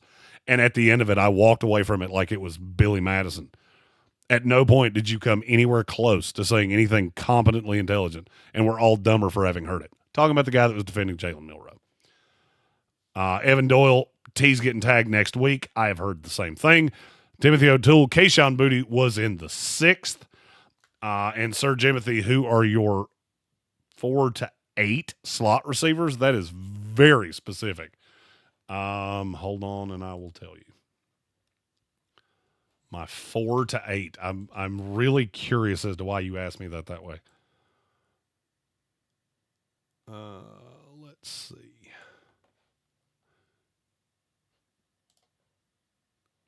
Trying to get through my rankings here. You're 4 to 8. You're getting into Jimmy Horn, Dom Lovett, Keyshawn Williams out of Indiana, Jalen Lane. This is in no particular order, because Tez Johnson's the highest of the slot guys for me. Xavier Restrepo. That's why I was confused by 4 to 8, because I don't have 3 that are way higher than everybody else. Jalen Noel, I think he did himself some favors in Mobile. But and Jamal Pritchett from South Alabama, another name that needs to be mentioned. Mario Williams from Tulane. I mean, all of the guys I'm talking about right there, you're talking about the 6th round on. So, interesting question from Sir Jimothy. Okay. We are now officially ready to get underway with our top 5s, each position group. I'm going to do the same thing I did yesterday in the chat. What position would you like me to start with? And we will just go full-on roulette of where we start. While I wait for the first person to comment where they want me to start, I'm going to take a sip of this here beverage because I've been talking for a long time.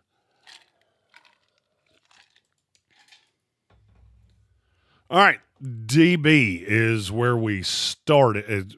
So DB is several things. All right, I will start with corner, and then we'll go into safety.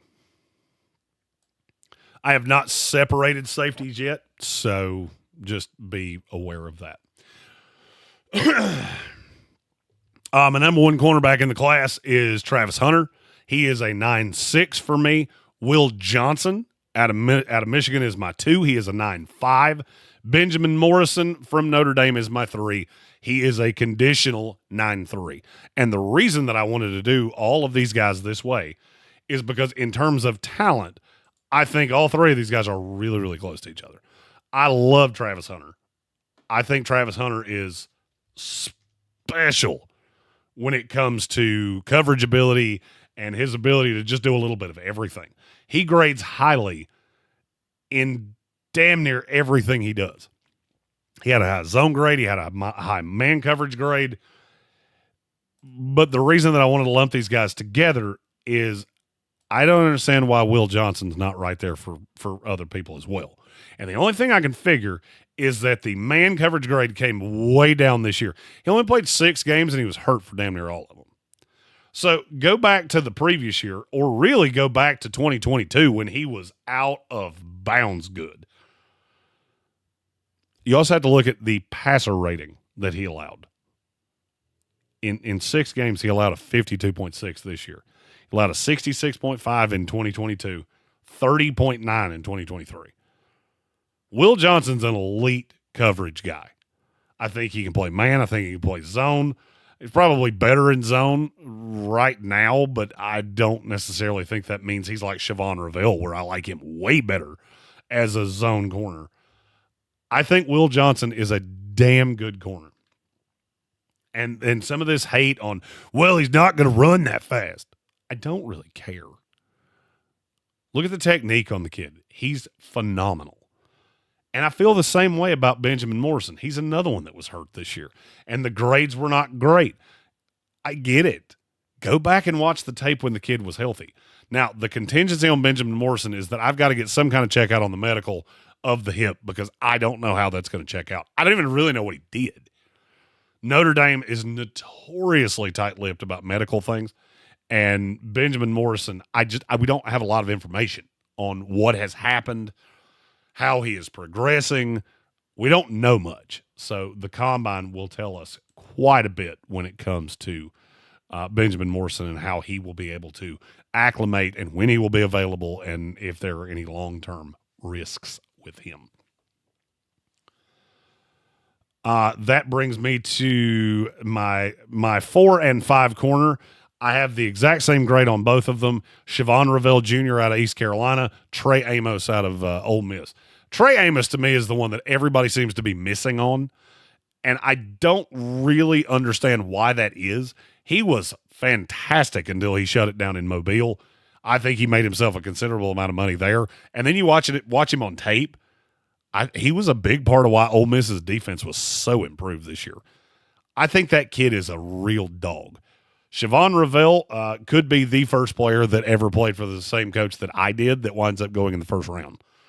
Former East Carolina head coach Mike Houston, who, by the way, congratulations, is now headed to Clemson as I can't remember the exact title I heard, but he'll be helping Tom Allen on the defense. So congratulations, coach. We knew you were going to land somewhere big because you're too good to go. Too good to fade quietly into that great night. Ravel, I like a lot. I think he and Amos are both borderline first-round picks. Now, there are two names that I did not say there, and there's a reason that I didn't say one of them. Jahdae Barron, I have as an 8-4. He would be my 6. That is if you plan on playing him exclusively at corner. He gets into an 8-7 if you plan on playing him in that hybrid role, the joker role that we were talking about earlier, because I think that's where his value is. He's 5'11". I was never overly impressed by him as a one-on-one man defender. It just never really sent me much. But seeing the scheme versatility and the ability to move him around, that changes things. So I do evaluations based on 32 teams. That is where some of these things get kind of difficult because you get a team that drafts a guy that doesn't view him the same way you did. And so you get him playing out of position, and those are some of the guys that make you look like a dumb shit. And I want to avoid that as much as humanly possible. This damn camera, I'm telling you, is going to be the death of me, and I do not know how to get it to stop moving. The other guy I didn't mention was Maxwell Harrison. And I'll throw Azareye'h Thomas into this as well. Raw physical tools, I understand why you would take a shot on them in the second, third round. I keep hearing Azareye'h in the first round, and that's stupid to me. He's just not that guy. Not yet. Now, he has the talent to be, and he could develop into that. But I can't fathom why anybody would take him ahead of the other guys that I just said. I mean, taking him ahead of Trey Amos to me is absolutely insanity. But I understand how you could get excited about the potential. I just don't think he's there yet. Maxwell Harrison, I've seen two completely different versions of him. There was a really good, there was a really bad. And so now I'm trying to kind of blend the two because that's what I've got.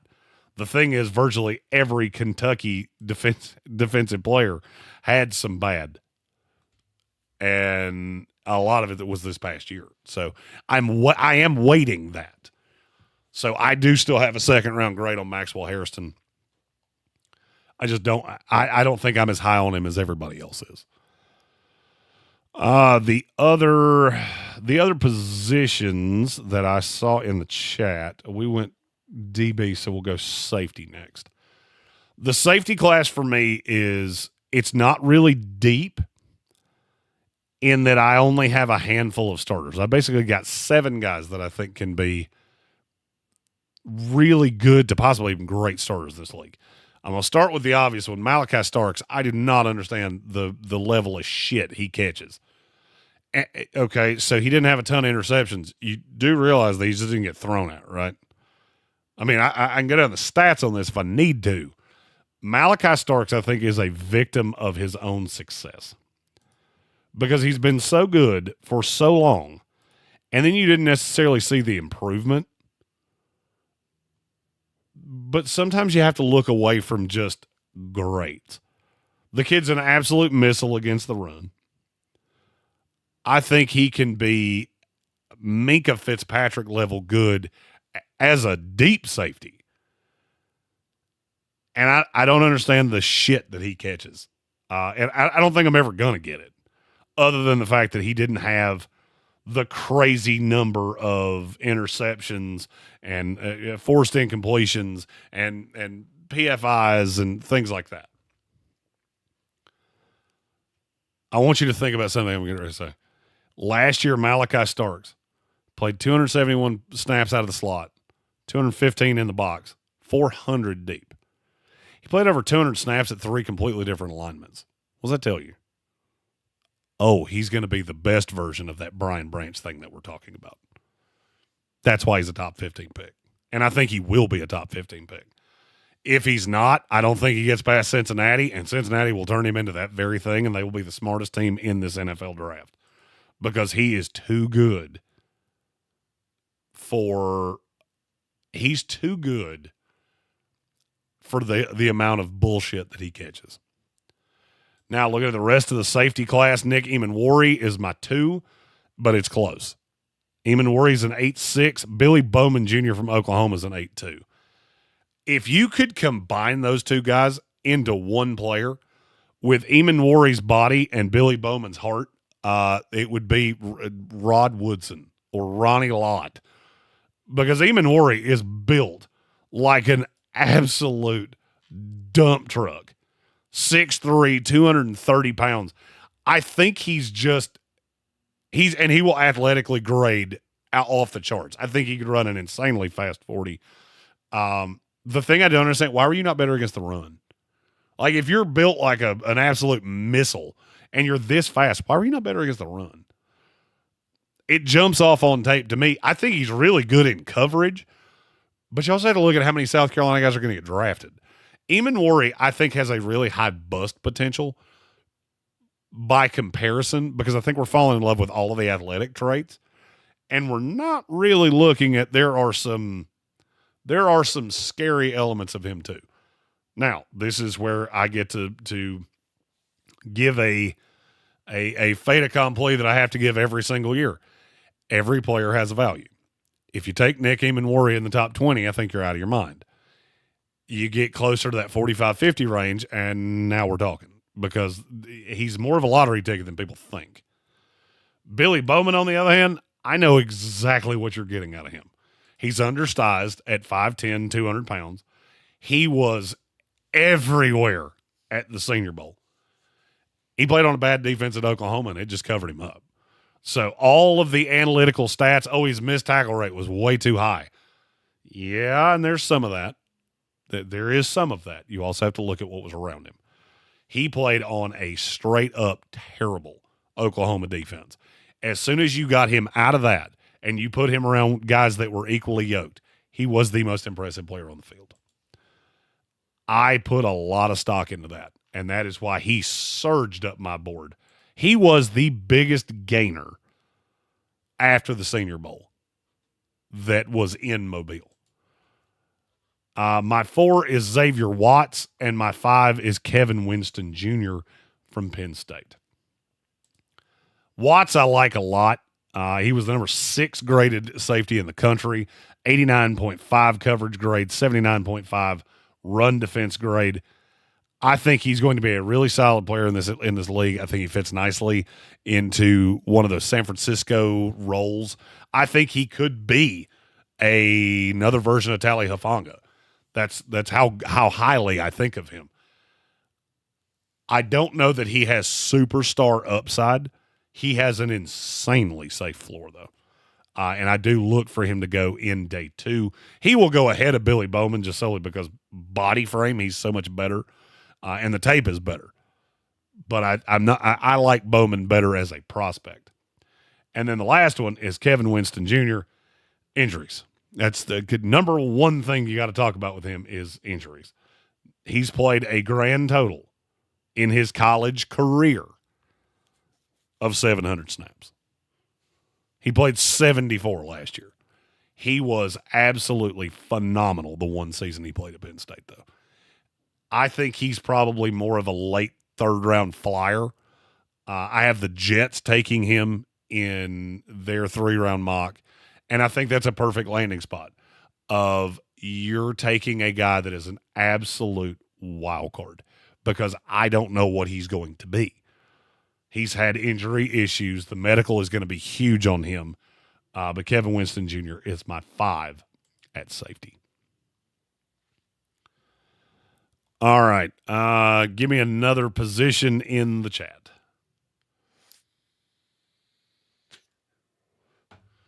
We have done all of the secondary. We've done safety. We've done corner.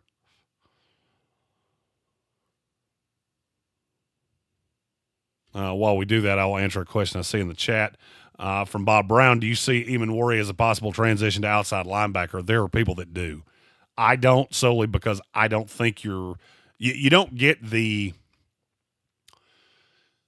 same level of positional value at off-ball linebacker. But I could see him being a hybrid of all of them. Every person just said linebacker, so we will go to linebacker. All right, I will do true middle linebacker, then I will go off-ball 4-3 outside linebacker. Then we'll get into the edges and the defensive line. All right, we start at middle linebacker. My number 1's Jeffrey Bassa from Oregon. He shined all over the field. I have said that I have reservations about Jihad Campbell.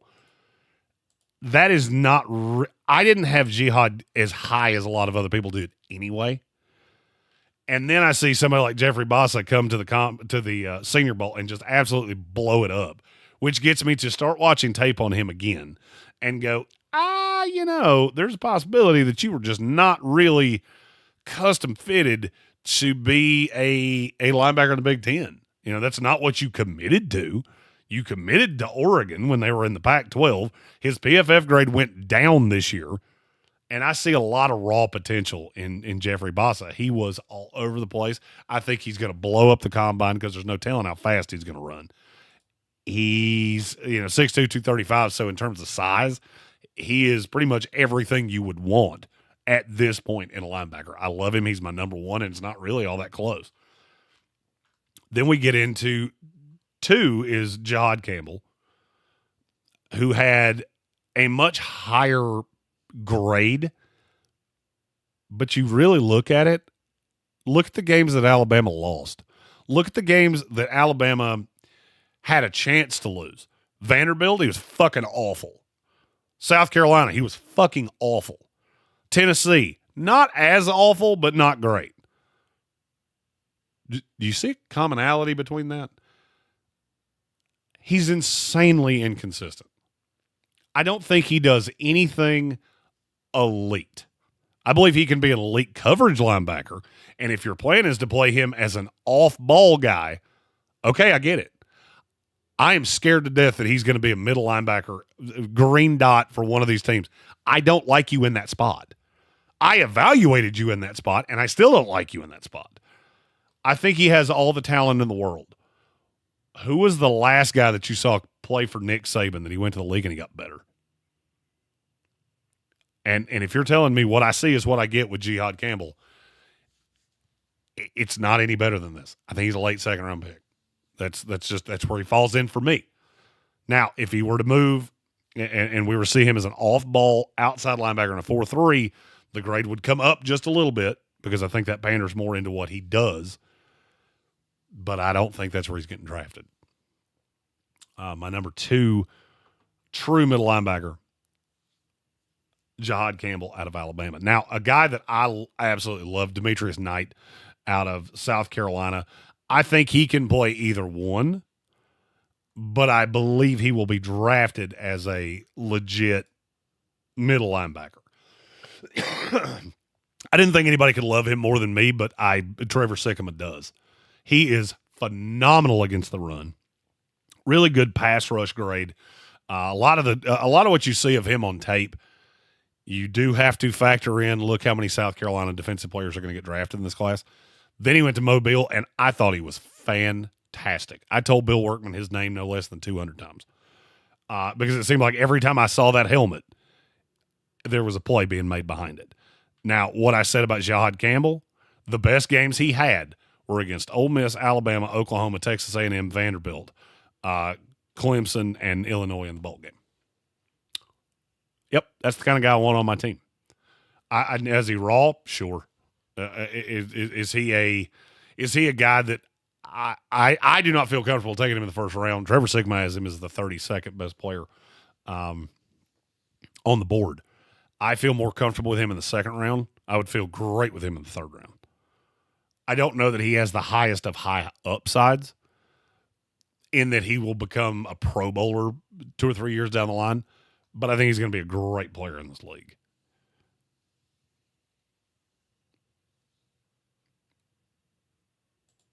All right, then my 4 and my 5 here are Shamar James from Florida, Carson Schlesinger from UCLA. I'll start with Shamar James just solely because he's the one that confuses me more. Some people love him.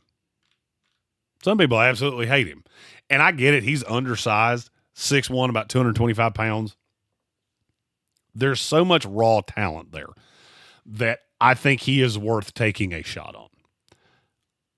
He could bust out of this league in 2 years, and it wouldn't stun me. But if you can get the most out of him, and look, I don't think Florida's been well coached for years. If you can get the most out of him, he could end up being the best linebacker that comes out of this class. But you're going to have to be damn patient because he is quite a ways away from being that guy. Now, Carson Schlesinger, on the other hand, is the exact opposite. Safe as hell. I do not understand how I keep seeing him in the top 50 because he's just not that guy. Okay, so he had some stops at UCLA. The best 4-game stretch he had was against Minnesota, Rutgers, Nebraska, and Iowa. Whoop-de-fucking-do. Go back and watch the tape against LSU and tell me that's a top 50 player. I dare you. I watched it for two full quarters before I went, hey, where is that kid that everybody keeps telling me about? Then when I started locking in on him, it became super obvious to me. You're good, you're not great. You fall into a very high side of just a guy. And then you realize that he only had 1 year of real production. And basically every great big red flag I see out of players, Carson Schlesinger is swinging it. The problem is there's not a lot of linebackers that I really like in this class. What you've got back behind him, a lot of guys like Jack Kaiser. I just think he's athletically limited. Jamin Dumas-Johnson, I think the exact opposite of him. He's got all the talent in the world. He's never really seen it. Danny Stutzman, limited athletically. So, I mean, Carson Schlesinger winds up as my 5 here at middle linebacker, not really because I love him, but because I don't love anybody else. Now, moving to traditional outside linebacker. This is one that was really hard for me to get down to 5 because I see 4 of these guys so damn similarly. Jalen Walker is my number 1 because I think that is the best position for him to play. I think him playing as an off-ball linebacker instead of a natural edge, that gets the most out of his athletic ability. Jalen Walker is a freak of nature. I'm not sure he's ever going to be, as a pure edge, what people want him to be. And I get it to a point why some people don't like him, because the run defensive grade was terrible.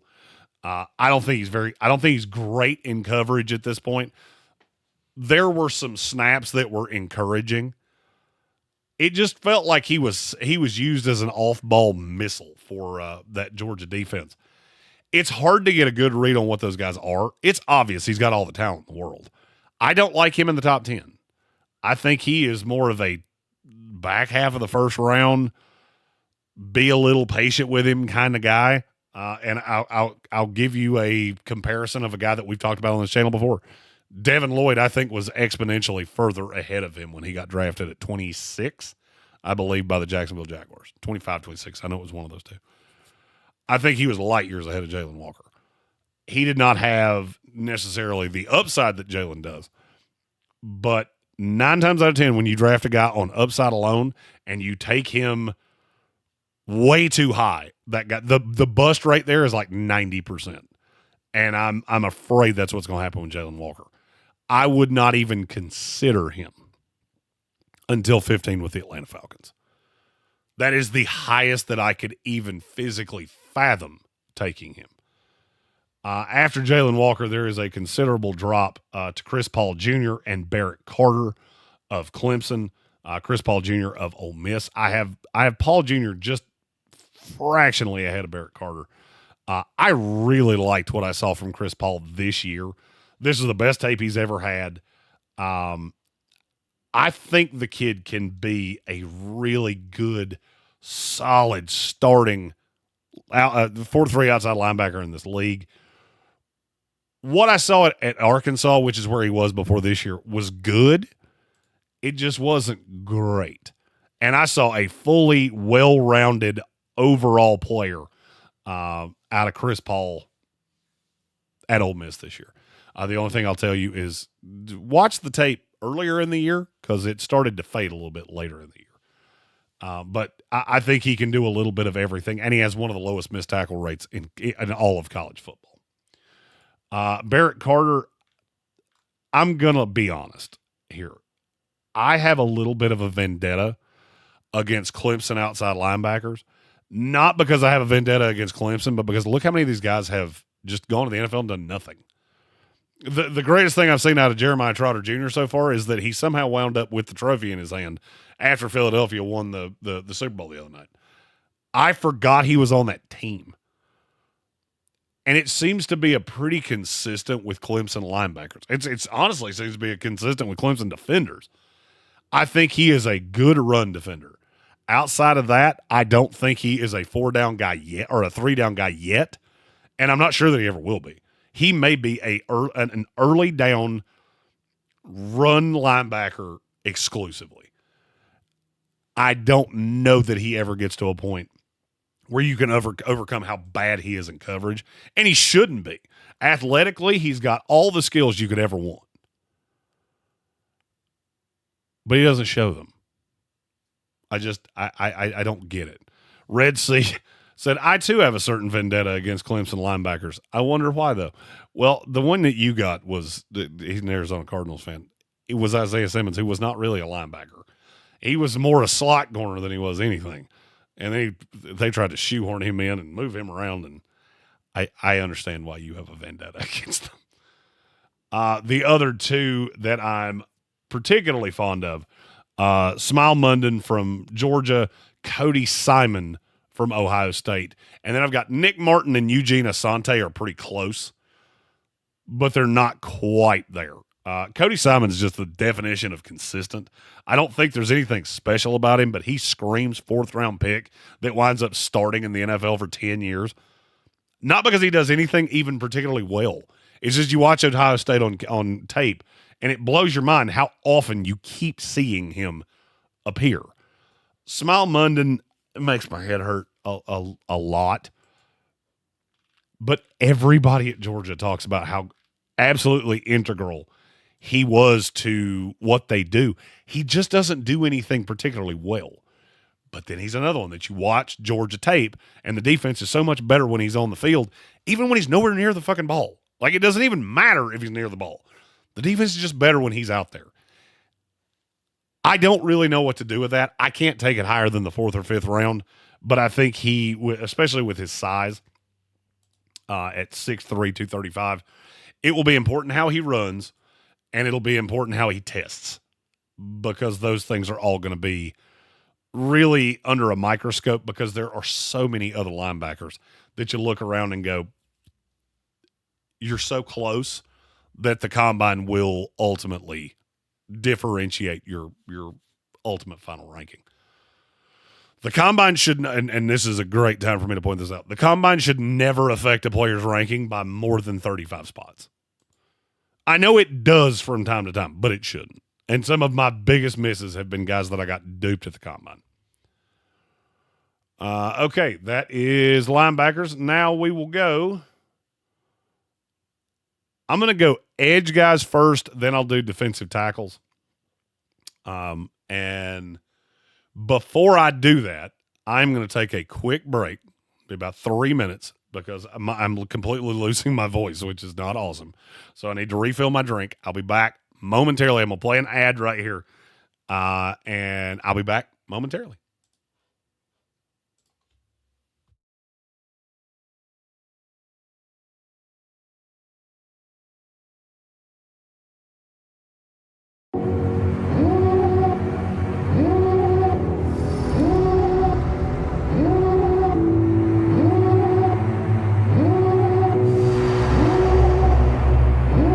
Devil in a red dress, call 911, I'm a killer.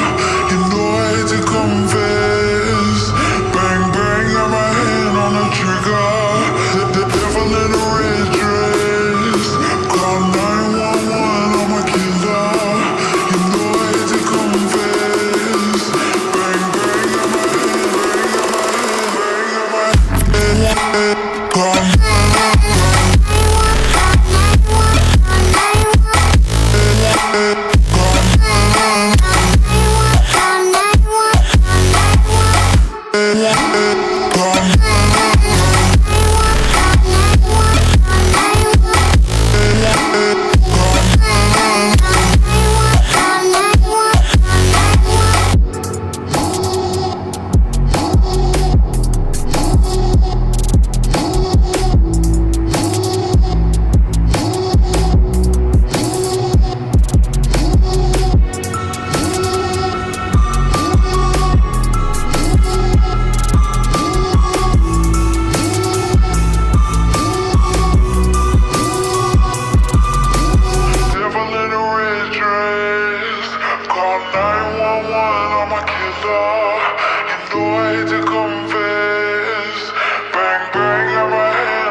Okay, sorry about that. I needed a little refreshment of some kind. I was after an hour and 40 minutes, no one to talk to but yourself. You start to get a little parched. All right, we'll go to edge rushers here. I'm going to start with my stand-up guys. I I have completely lost my place. Give me just a second. Oh, we start with the obvious number one, Abdul Carter. We talked about him ad nauseum. He is, I know we were having a disagreement earlier about generational talent. Abdul Carter is a generational talent. I think his high side is Micah Parsons. And you saw in the playoff with one arm, he was completely unblockable. He holds up against the run. I think he's going to be the number one pick in this draft, ultimately to the Tennessee Titans. And there's really not a whole lot more to say. I mean, I have yet to meet a person that does not have him at 1 or 2 in their ranking, and that really just depends on how much you like Travis Hunter. So, Abdul Carter, easy, number one. And when I say stand-up guys, these are the guys that I think can stand up. They don't necessarily have to. I think Abdul Carter can do absolutely anything you ask him to do. And I feel that way about several more guys that we're going to talk about here in this top 5. My number 2 is James Pierce Jr., kid out of Tennessee, just off the charts when you watch him. I'm going to make this as perfectly clear as I can. I have heard that there are people that do not love the character on James Pierce Jr. I have yet to hear anybody give me a specific event, a specific thing that makes them leery. Until I do, he's going to stay up here. He's a top 10 player in this class for me. He is phenomenal against the run. He is a phenomenal pass rusher. And short of him being just an absolute dumpster fire, I'm not dropping him. I'm just not going to do it. I want my edge rushers to have a little bit of an edge. The greatest edge player of all time was Lawrence Taylor, who was banging 7-gram rocks with Charlie Sheen.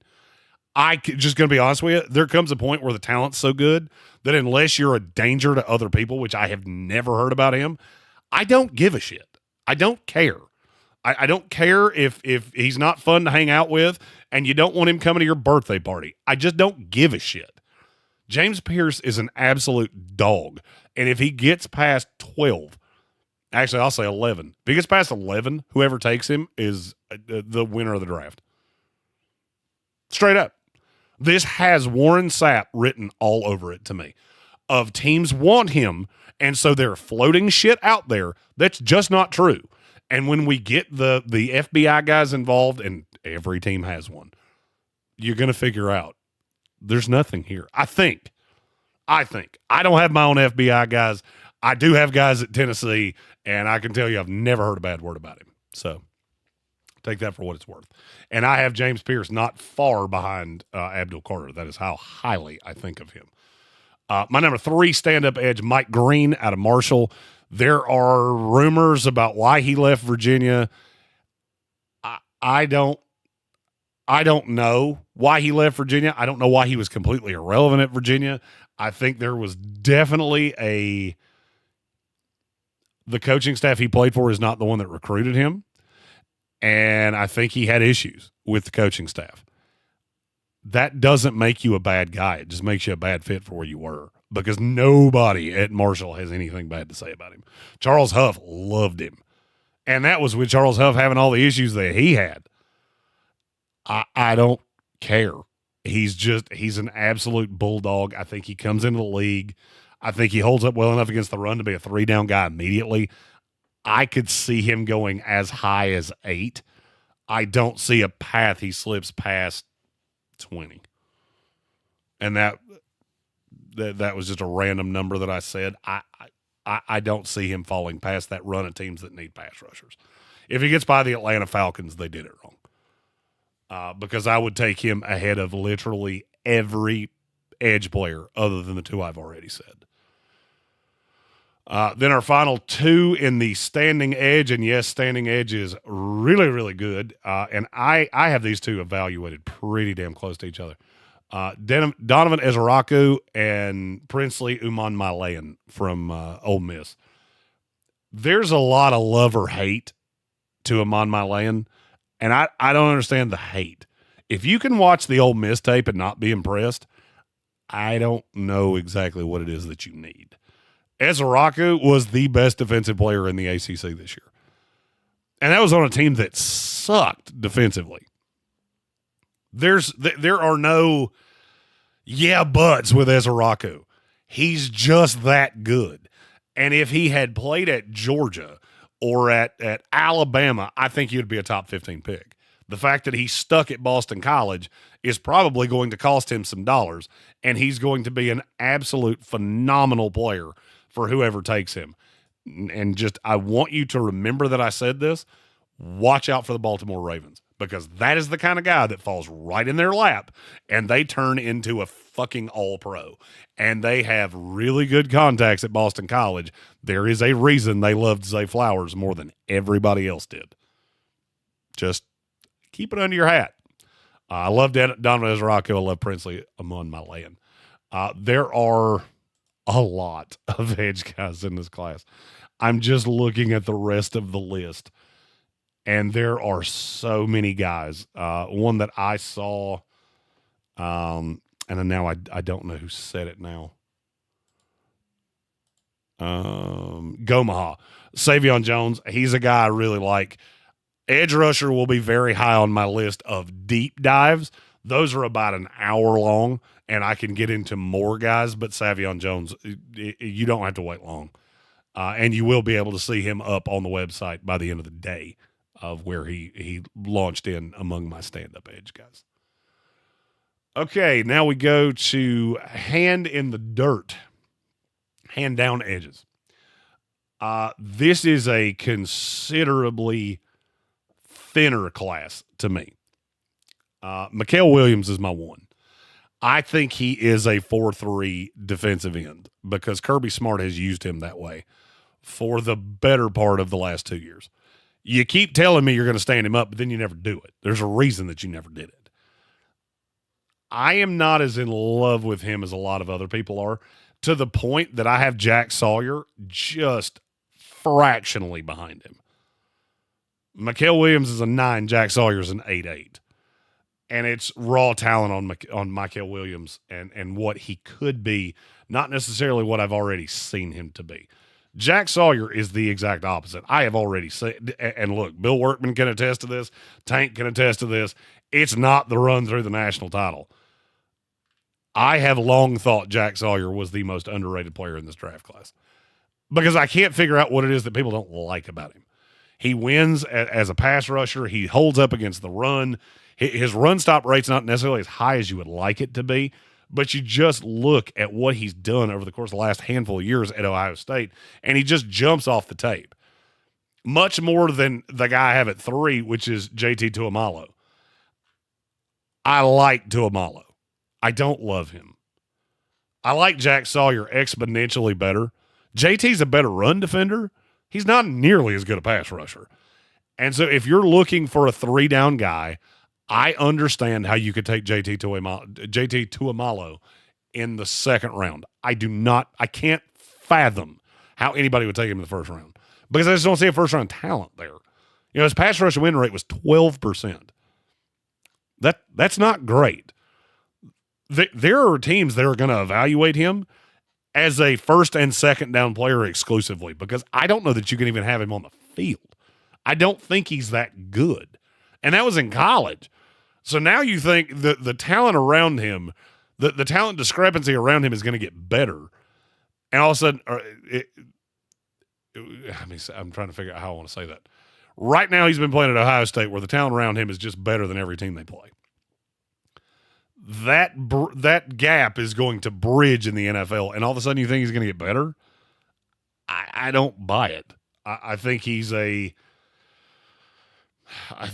top 50-ish player in this draft. I think I have him in the back end of the second round, and he's a guy that I look at and go, there's no way he would end up on a team of mine because there is no way that I'm taking him over Jack Sawyer. There's no way I'm taking him over any of these higher-end edge guys. He's a run stopper. If that's what I'm after, then more power to you. But that's not really what I want out of an edge guy. I look for that out of my linebackers. I look for that out of my defensive tackles. So JT Tuamalo, not a bad player by any stretch of the imagination. I just don't see the fixation that people have with him. But Tuamalo is my number 3 among hand in the dirt defensive lineman. Kyle Kennard from South Carolina is my 4. He reminds me, and this is going to be a really weird comp, because in terms of body, there are not two people that could look more different on this planet than the two I'm getting ready to say. He reminds me so much of Dwight Freeney that it is fucking freakish. The crazy thing is he's 7 inches taller than Dwight Freeney. He just wins. And when you watch him, I think he comes in the league as a situational pass rusher. And it 20 to 25 plays, and I try to get him to a point where he holds up better against the run. He's just not a great run defender right now. Now, can I tell you that that's not a scheme thing? I can't tell you that, but I watch him on tape, and the motor is not as high against the run as it is against the pass. This is a guy that wants to go out and kill quarterbacks. And I'll be honest with you. If it wasn't for the fact that I don't really ever see Kennard being more than a high-end gun-for-hire pass rusher, I would have him higher than JT Tuimoloau because I like him better. I just don't think he's as good of an all-around player. He has one skill, and if that's what you're drafting him to be, then you're going to be in good shape. Because I'll tell you, we saw him live, and he jumps off the field. You can't take your eyes off of him. He's just a phenomenal pass rusher. But that's really all he does. Then we get into my 5th hand-in-the-dirt guy, and this is a drop off a cliff. I considered Kamen Rucker because I do really like him, kid that played in North Carolina. I have him one spot lower, and this is going to be a little bit of a projection. Quandarius Robinson out of Alabama. I don't know exactly what he's going to become because he played such a ridiculously small number of snaps in 3 years at Alabama. Grand total, he was sub 400 in terms of snaps. He is a smaller guy. But, man, when you watch him on tape, he jumps off the screen. And so I really think that there's a possibility that he comes into a situation like the Philadelphia Eagles, where he is asked to do nothing but go get quarterbacks, and we're going to develop you over time. And I think he's going to be really good. Now, if you ask me why I don't have him as a standing guy, because he's tall and he's thin. The reason that I don't have him as a stand-up guy, I just haven't seen him do it. He played less than 100 snaps off the ball, and I think it's asking a lot because there is going to be a huge learning curve for this guy. But, man, if you can corral all that talent, you could have something absolutely special, but you're going to have to do it basically shooting in the dark. He was invited to the combine. I was worried that he wasn't going to be. And then we're going to have to really rely on the pro day, and I did not want to do that because pro days they have a merit, but it's very limited. Q Robinson is my number 5 hand in the dirt edge rusher in this class. All right, that means we are 2 defensive tackle. I've got 0 techs, 3 techs, 5 techs. If you have not heard my explanation on that, the reason that I do this is to differentiate different defensive tackles do different things. A 0 tech for me, some people call it a 1 tech. That is a true nose tackle. I will start with those. 3 techs are your 4-3 defensive tackles. 5 techs are your 3-4 defensive ends. I will start with 0 tech, my nose tackles.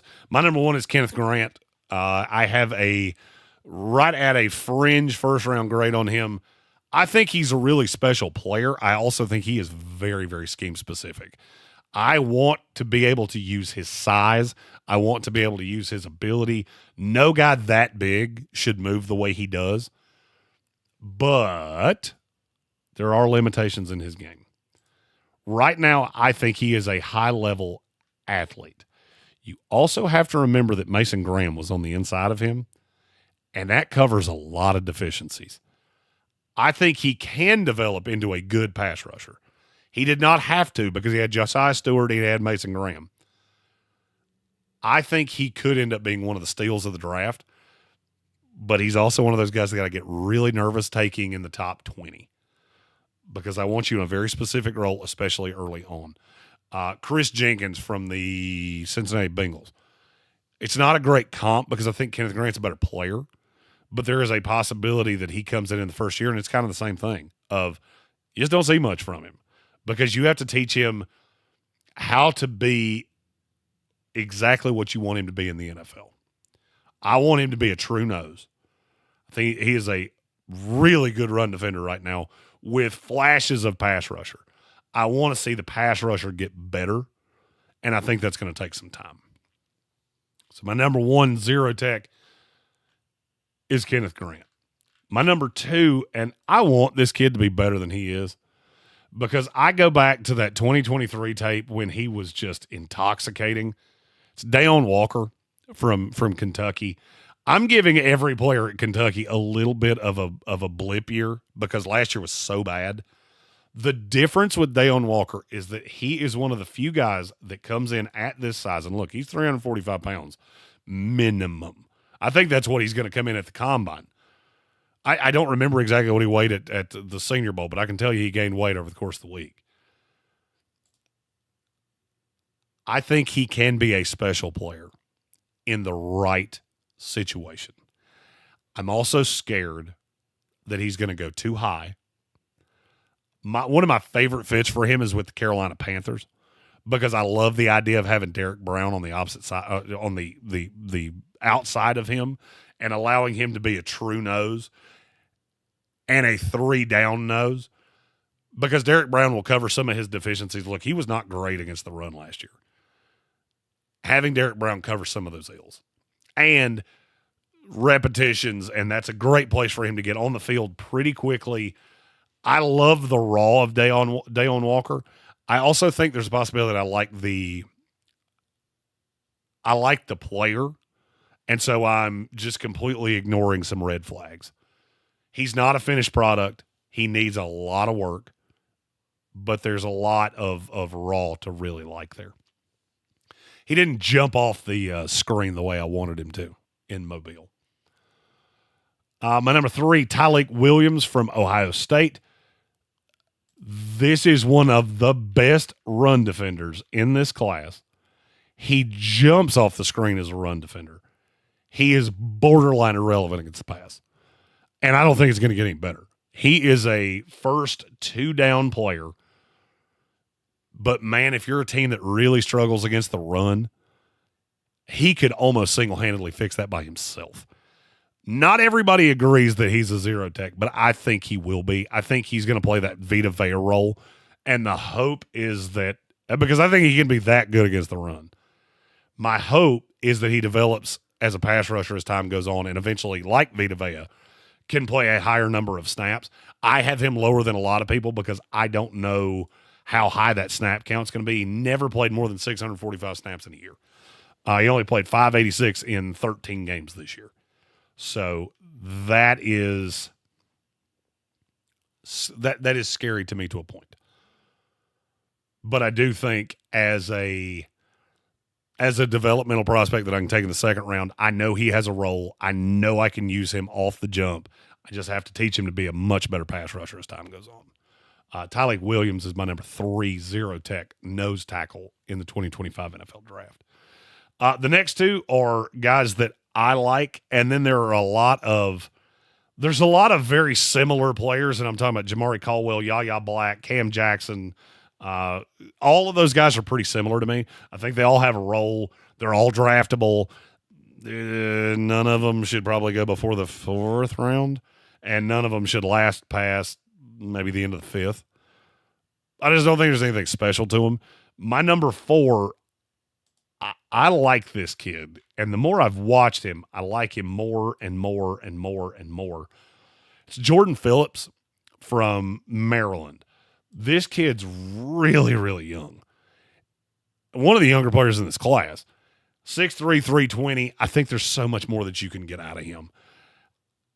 Being at Maryland is tough because that is a place that they have really cool uniforms, and they do not put a lot into football. They just don't. I thought it was comical that Mike Loxley interviewed with the Jets for their head coaching job, because I haven't seen him really develop guys, but he has had some guys that I think are players.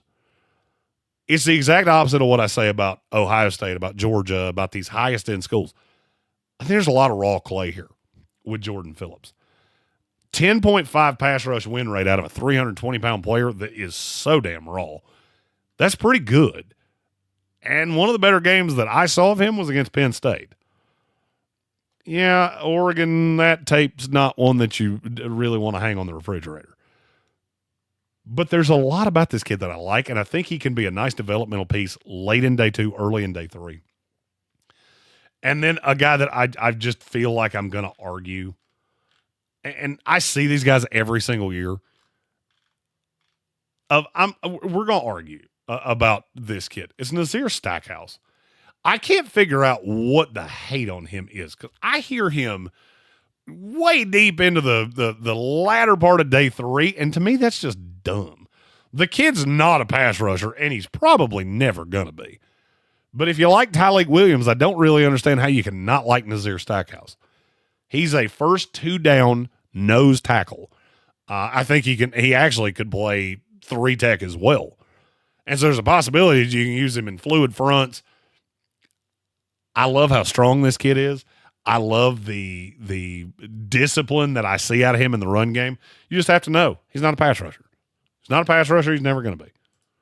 My 5th nose tackle, Nazir Stackhouse from Georgia. Stephen Towle was coming and going there and said, I heard Mike Loxley's name. We were talking about Jordan Phillips, the defensive tackle. Okay, 2 more position groups, and then I'm probably going to have to go take another nap because I've been talking for 2 solid hours. We'll go 3 techs next. Obviously, the number 1 3 tech in this class, Mason Graham. He is one of the rare players that you've ever seen, you've seen the whole career acceleration. He had an unbelievable run in the college football playoff a year ago that really put him on everybody's radar, on the national radar. Then he came out last year, and he was every bit as good. I think he's lived up to all the hype. I don't see a path that he lasts past the Jets at 7. He is a fluid pass rusher. He holds up against the run. I don't have a lot of knocks on the kid. I think he comes into this league and is very similar to Quinnen Williams. He just doesn't come off the field very often. I think he cures a lot of ills on a defense. And I don't really see how anybody – PFF has him as the number 4 overall player. 13.8% pass rush win rate, 12.0% run stop rate. That's incredibly good for a defensive tackle. And I think there's still better to come from him. I think he will get better as time goes on. He's still only 21 years old. So one of my favorite players in this draft class, I love Mason Graham. He's my number 1 3 tech. And it would be by a lot if Walter Nolan wasn't a 3 tech too, because I absolutely love him as well. I have Walter Nolan as a top 13 prospect in this class. Do I think there's a possibility he's going to go that high? Not really.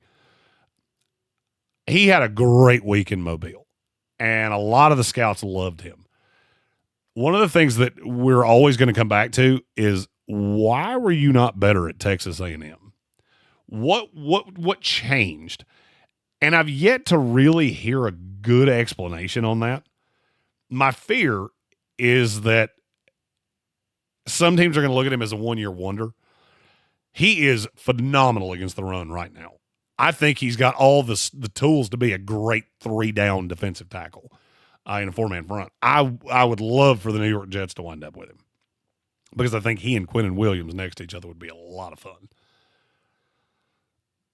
I'm just afraid that when the decision makers get involved, there's been some weight fluctuation. He hasn't necessarily developed the way that you wanted him to. He was the number 1 high school recruit in the nation. And I think some of these decision makers are going to have issues with him. I love him. I think he should be. I know some of our Saint fans want him at 9. I don't think anybody's taking him that high. I think the door really starts to open for him at about 17 to the Cincinnati Bengals. And I don't think there's a wide range for him. I think it's 17 to about 25. That's just where he's going to go.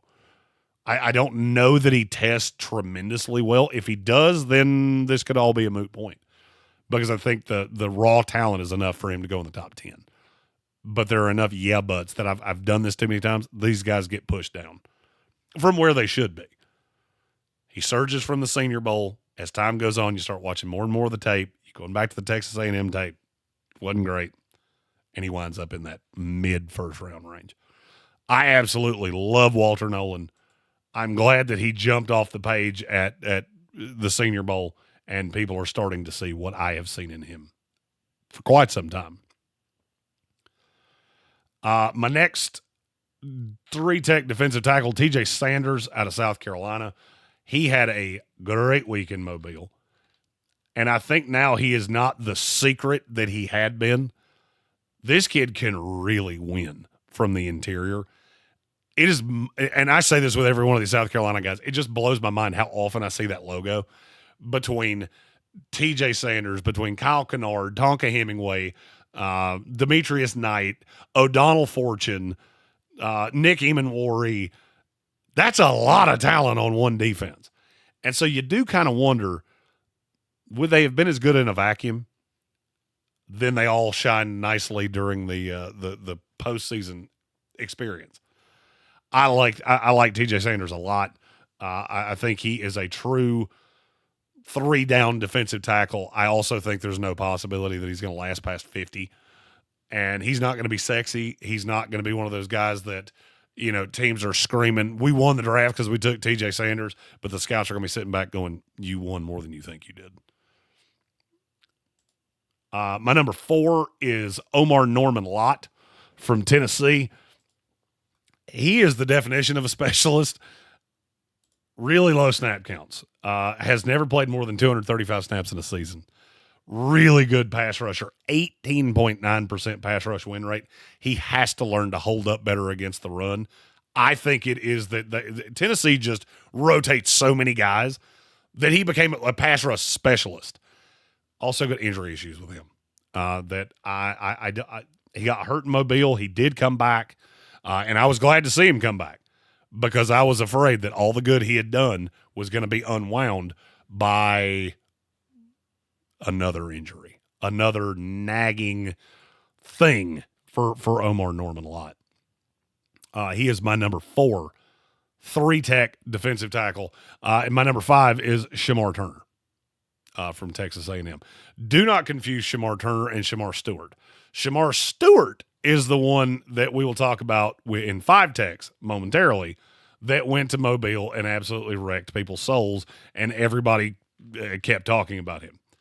Shamar Turner is more of to me, a very raw prospect. How many times do we have to do this Texas A&M where you just see guys that go to the NFL and they get better? That's why I have such a high belief in him, because I think he will get better. The tape from 2023 was way better than last year. I think he just kind of got lost, and he doesn't do anything particularly well. This is a high upside play, and I think I will be able to get him later in day 2, beginning of day 3, and I don't really have any high expectations for him early on. I'm willing to just put the time into him. He is tied with Darius Alexander of Toledo for a lot of the same reasons. I've seen Darius Alexander jump off the page, lower level of competition. So I think I'm going to need a year for him to really hit where he can get to. Turner has a higher upside. Alexander has a much safer floor and has better tape. I think I'm hoping that Darius Alexander doesn't surge to some ridiculously high point, because if I start seeing him in the second round, in middle of the second round, I'm going to get really nervous they're going to ask him to do too much too early. He can be a very good first 2-down defensive tackle early on, and the goal is a year from now I can develop him into a true 3-down defensive tackle. I like Darius Alexander a lot. Just you got to temper expectations a little bit. I get he was good in Mobile. I get that the tape is intoxicating. I get that he graded out as one of the best players in college football last year. It was in the MAC. He played a lot of guys that are going to be painting houses and selling you car insurance a year from now. So just you got to take all of those things with a full picture of what you're getting.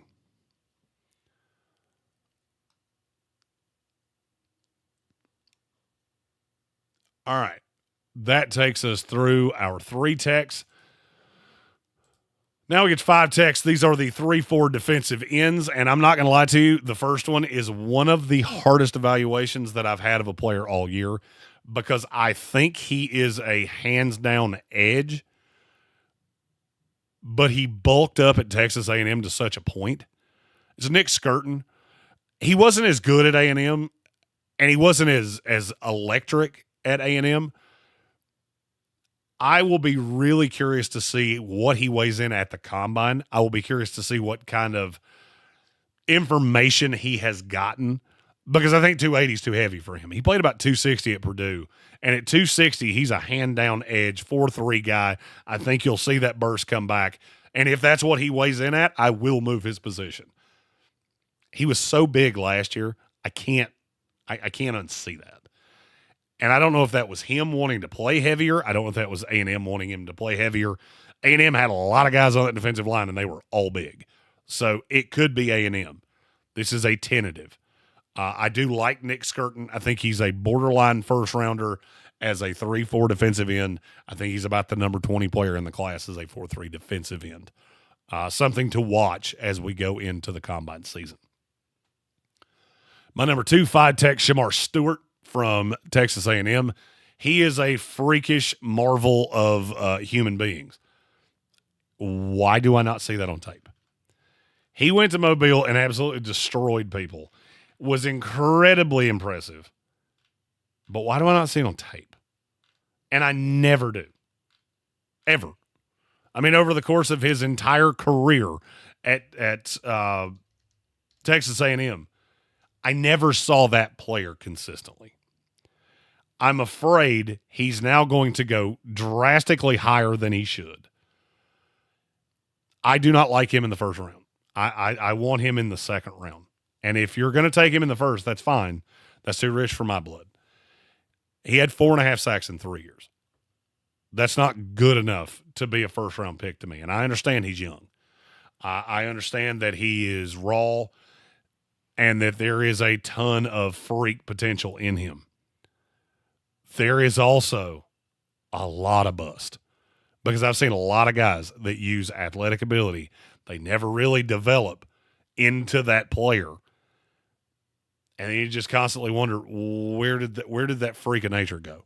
Where did that player go that I saw in Mobile? I do not like him as much as other people do. I do not want to take him in the first round. I like him better in the first half of day 2 in a spot where I can play to his strengths right now and develop him into a player. Stephen Tao said, man, needs some good coaching. I know where some are. He really wants him in Baltimore, and I'll be honest with you, I would love him in Baltimore. I think he would be a great fit in Baltimore. I'm just greatly afraid that he's not going to make it to you. And that's what happens when you go to the Senior Bowl and blow it up like he did. My number 3, 5-tech, 3-4 defensive end, Landon Jackson out of Arkansas. He had the exact opposite week in Mobile, and now I feel like he's going to fall like a rock and wind up as a second-round pick of the Detroit Lions or the Pittsburgh Steelers, and we're going to go back a year from now and go, how the hell did we let that happen? The tape on him, let the tape be your guide. He is really narrow in terms of what he can do. I think he can be an elite pass rusher from that 5-tech position. I love him in those situations. Opposite side of Aiden Hutchinson, opposite side of Cam Hayward, TJ Watt back behind him. I think that is where he will shine. And I think Mobile pushed him down to such a point that you're not necessarily going to have to worry about him being overdrafted. And this is one of those times that's a good thing. My number 4, Aeneas Peebles out of Virginia Tech. It's a kid that started at Duke. I saw there was a lot to like out of him at Duke, and he went to the Senior Bowl and absolutely just destroyed people. Some people will see him as a 3 tech. I see him as a 5. And I think he actually can play either one. I just think he will be better as a 5 tech. He's got a motor that absolutely does not stop and a lot of experience. He's the exact opposite of the Shamar Stewart. He's not raw. There's nothing raw about this kid. What you see is what you get. But he is a day one starter to me, as is my number 5, Jared Ivey out of Ole Miss. Another one that you really saw some things to like as you watched him over the week at in Mobile. I think he is better suited. Some people will disagree with me that he's a 5 tech. Some people think he will probably play on the outside 4-man front.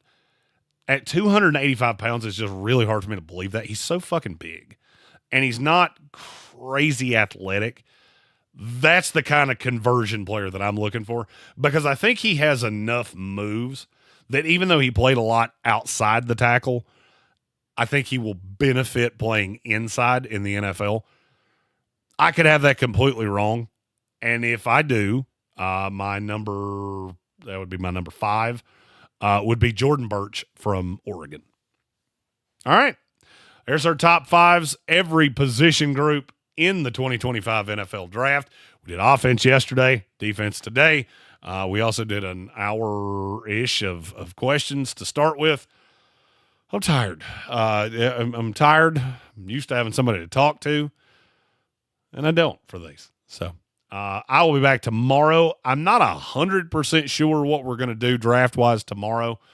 I will not have 2.5 hours to go through things tomorrow, but we will be beginning to flood things out on our Patreon.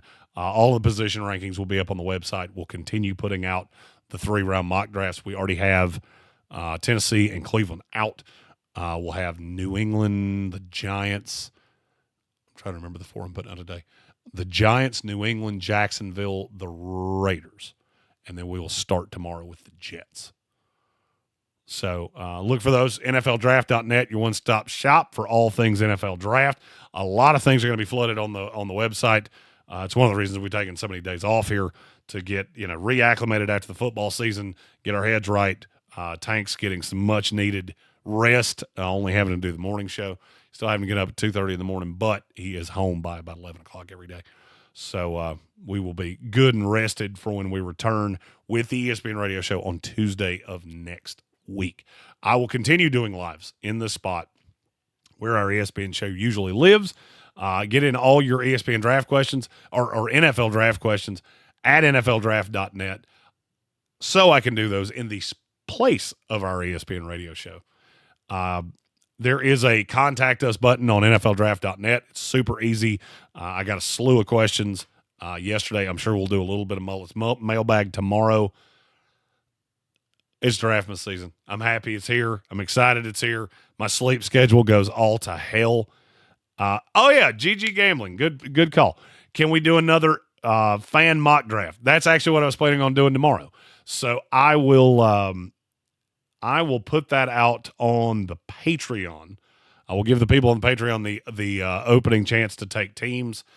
Then I will put it out tomorrow. Any teams that are open will open the live stream a little early. This will be a 1-round fan mock draft. We will do another one that's 3 rounds after the combine. I do have a meeting tomorrow afternoon, so I can't go crazy long. We may even start a little early tomorrow. So just be aware that it could be an early start for tomorrow. So yes, we will do fan first round mock draft tomorrow in this time slot. We'll put that up on the website. All of those things. Gigi taking the Rams off the jump. We can get down with that. And Red Sea will be the Arizona Cardinals because he's asked me about the fan mock draft multiple times. So if you want to be involved in that, let me know. Stephen Towle, sorry you got. Either he was trying to screw with Gigi, or he was he misspelled Ravens. You can let me know off air, but we'll do that tomorrow. Everybody have a good day. We'll throw out another little ad there after this. Thank you for joining us. I'm Jeremy Greene at ESPN Draft Nerd. You can find me at NFLDraft.net for all of your NFL draft content. And we will see you tomorrow for a fan mock right here in the Sportsocracy, NFLDraft.net, all the different shit that we own. Everybody have a good night.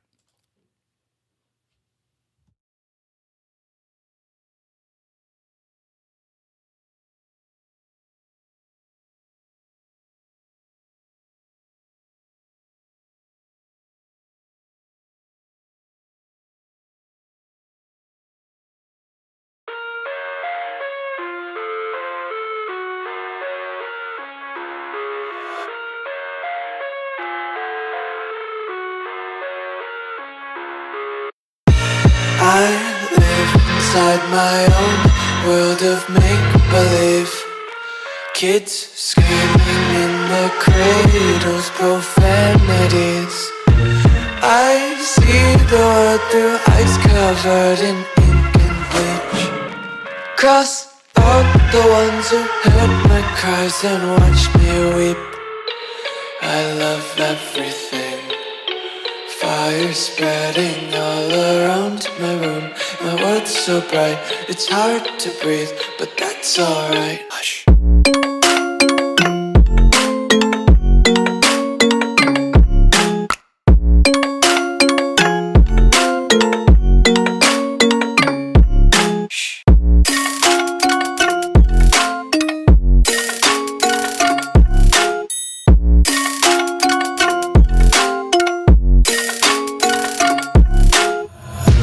Tape my eyes open to force reality. Why can't you just let me eat my weight in glee? I live inside my own world of make-believe. Kids screaming in their cradles, profanities. Some days I feel skinnier than all the other days. Sometimes I can't tell if my body belongs to me. I love everything.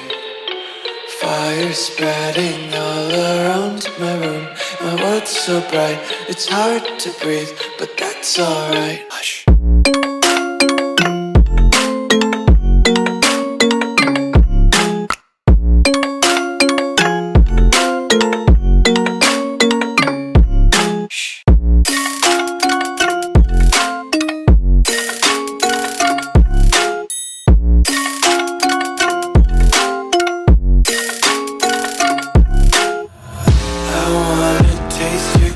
Hold your breath and feel the tension. Devils hide behind redemption. Honesty is a one-way gate to hell. I wanna taste consumption. Breathe faster to waste oxygen. Hear the children sing aloud. It's music till the wick burns out.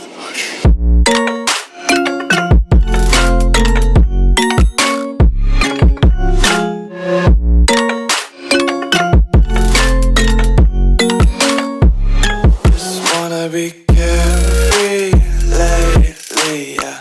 Just kicking up daisies. Got one too many quarters in my pockets. Counting like the four-leaf clovers in my locket. Untied laces, yeah.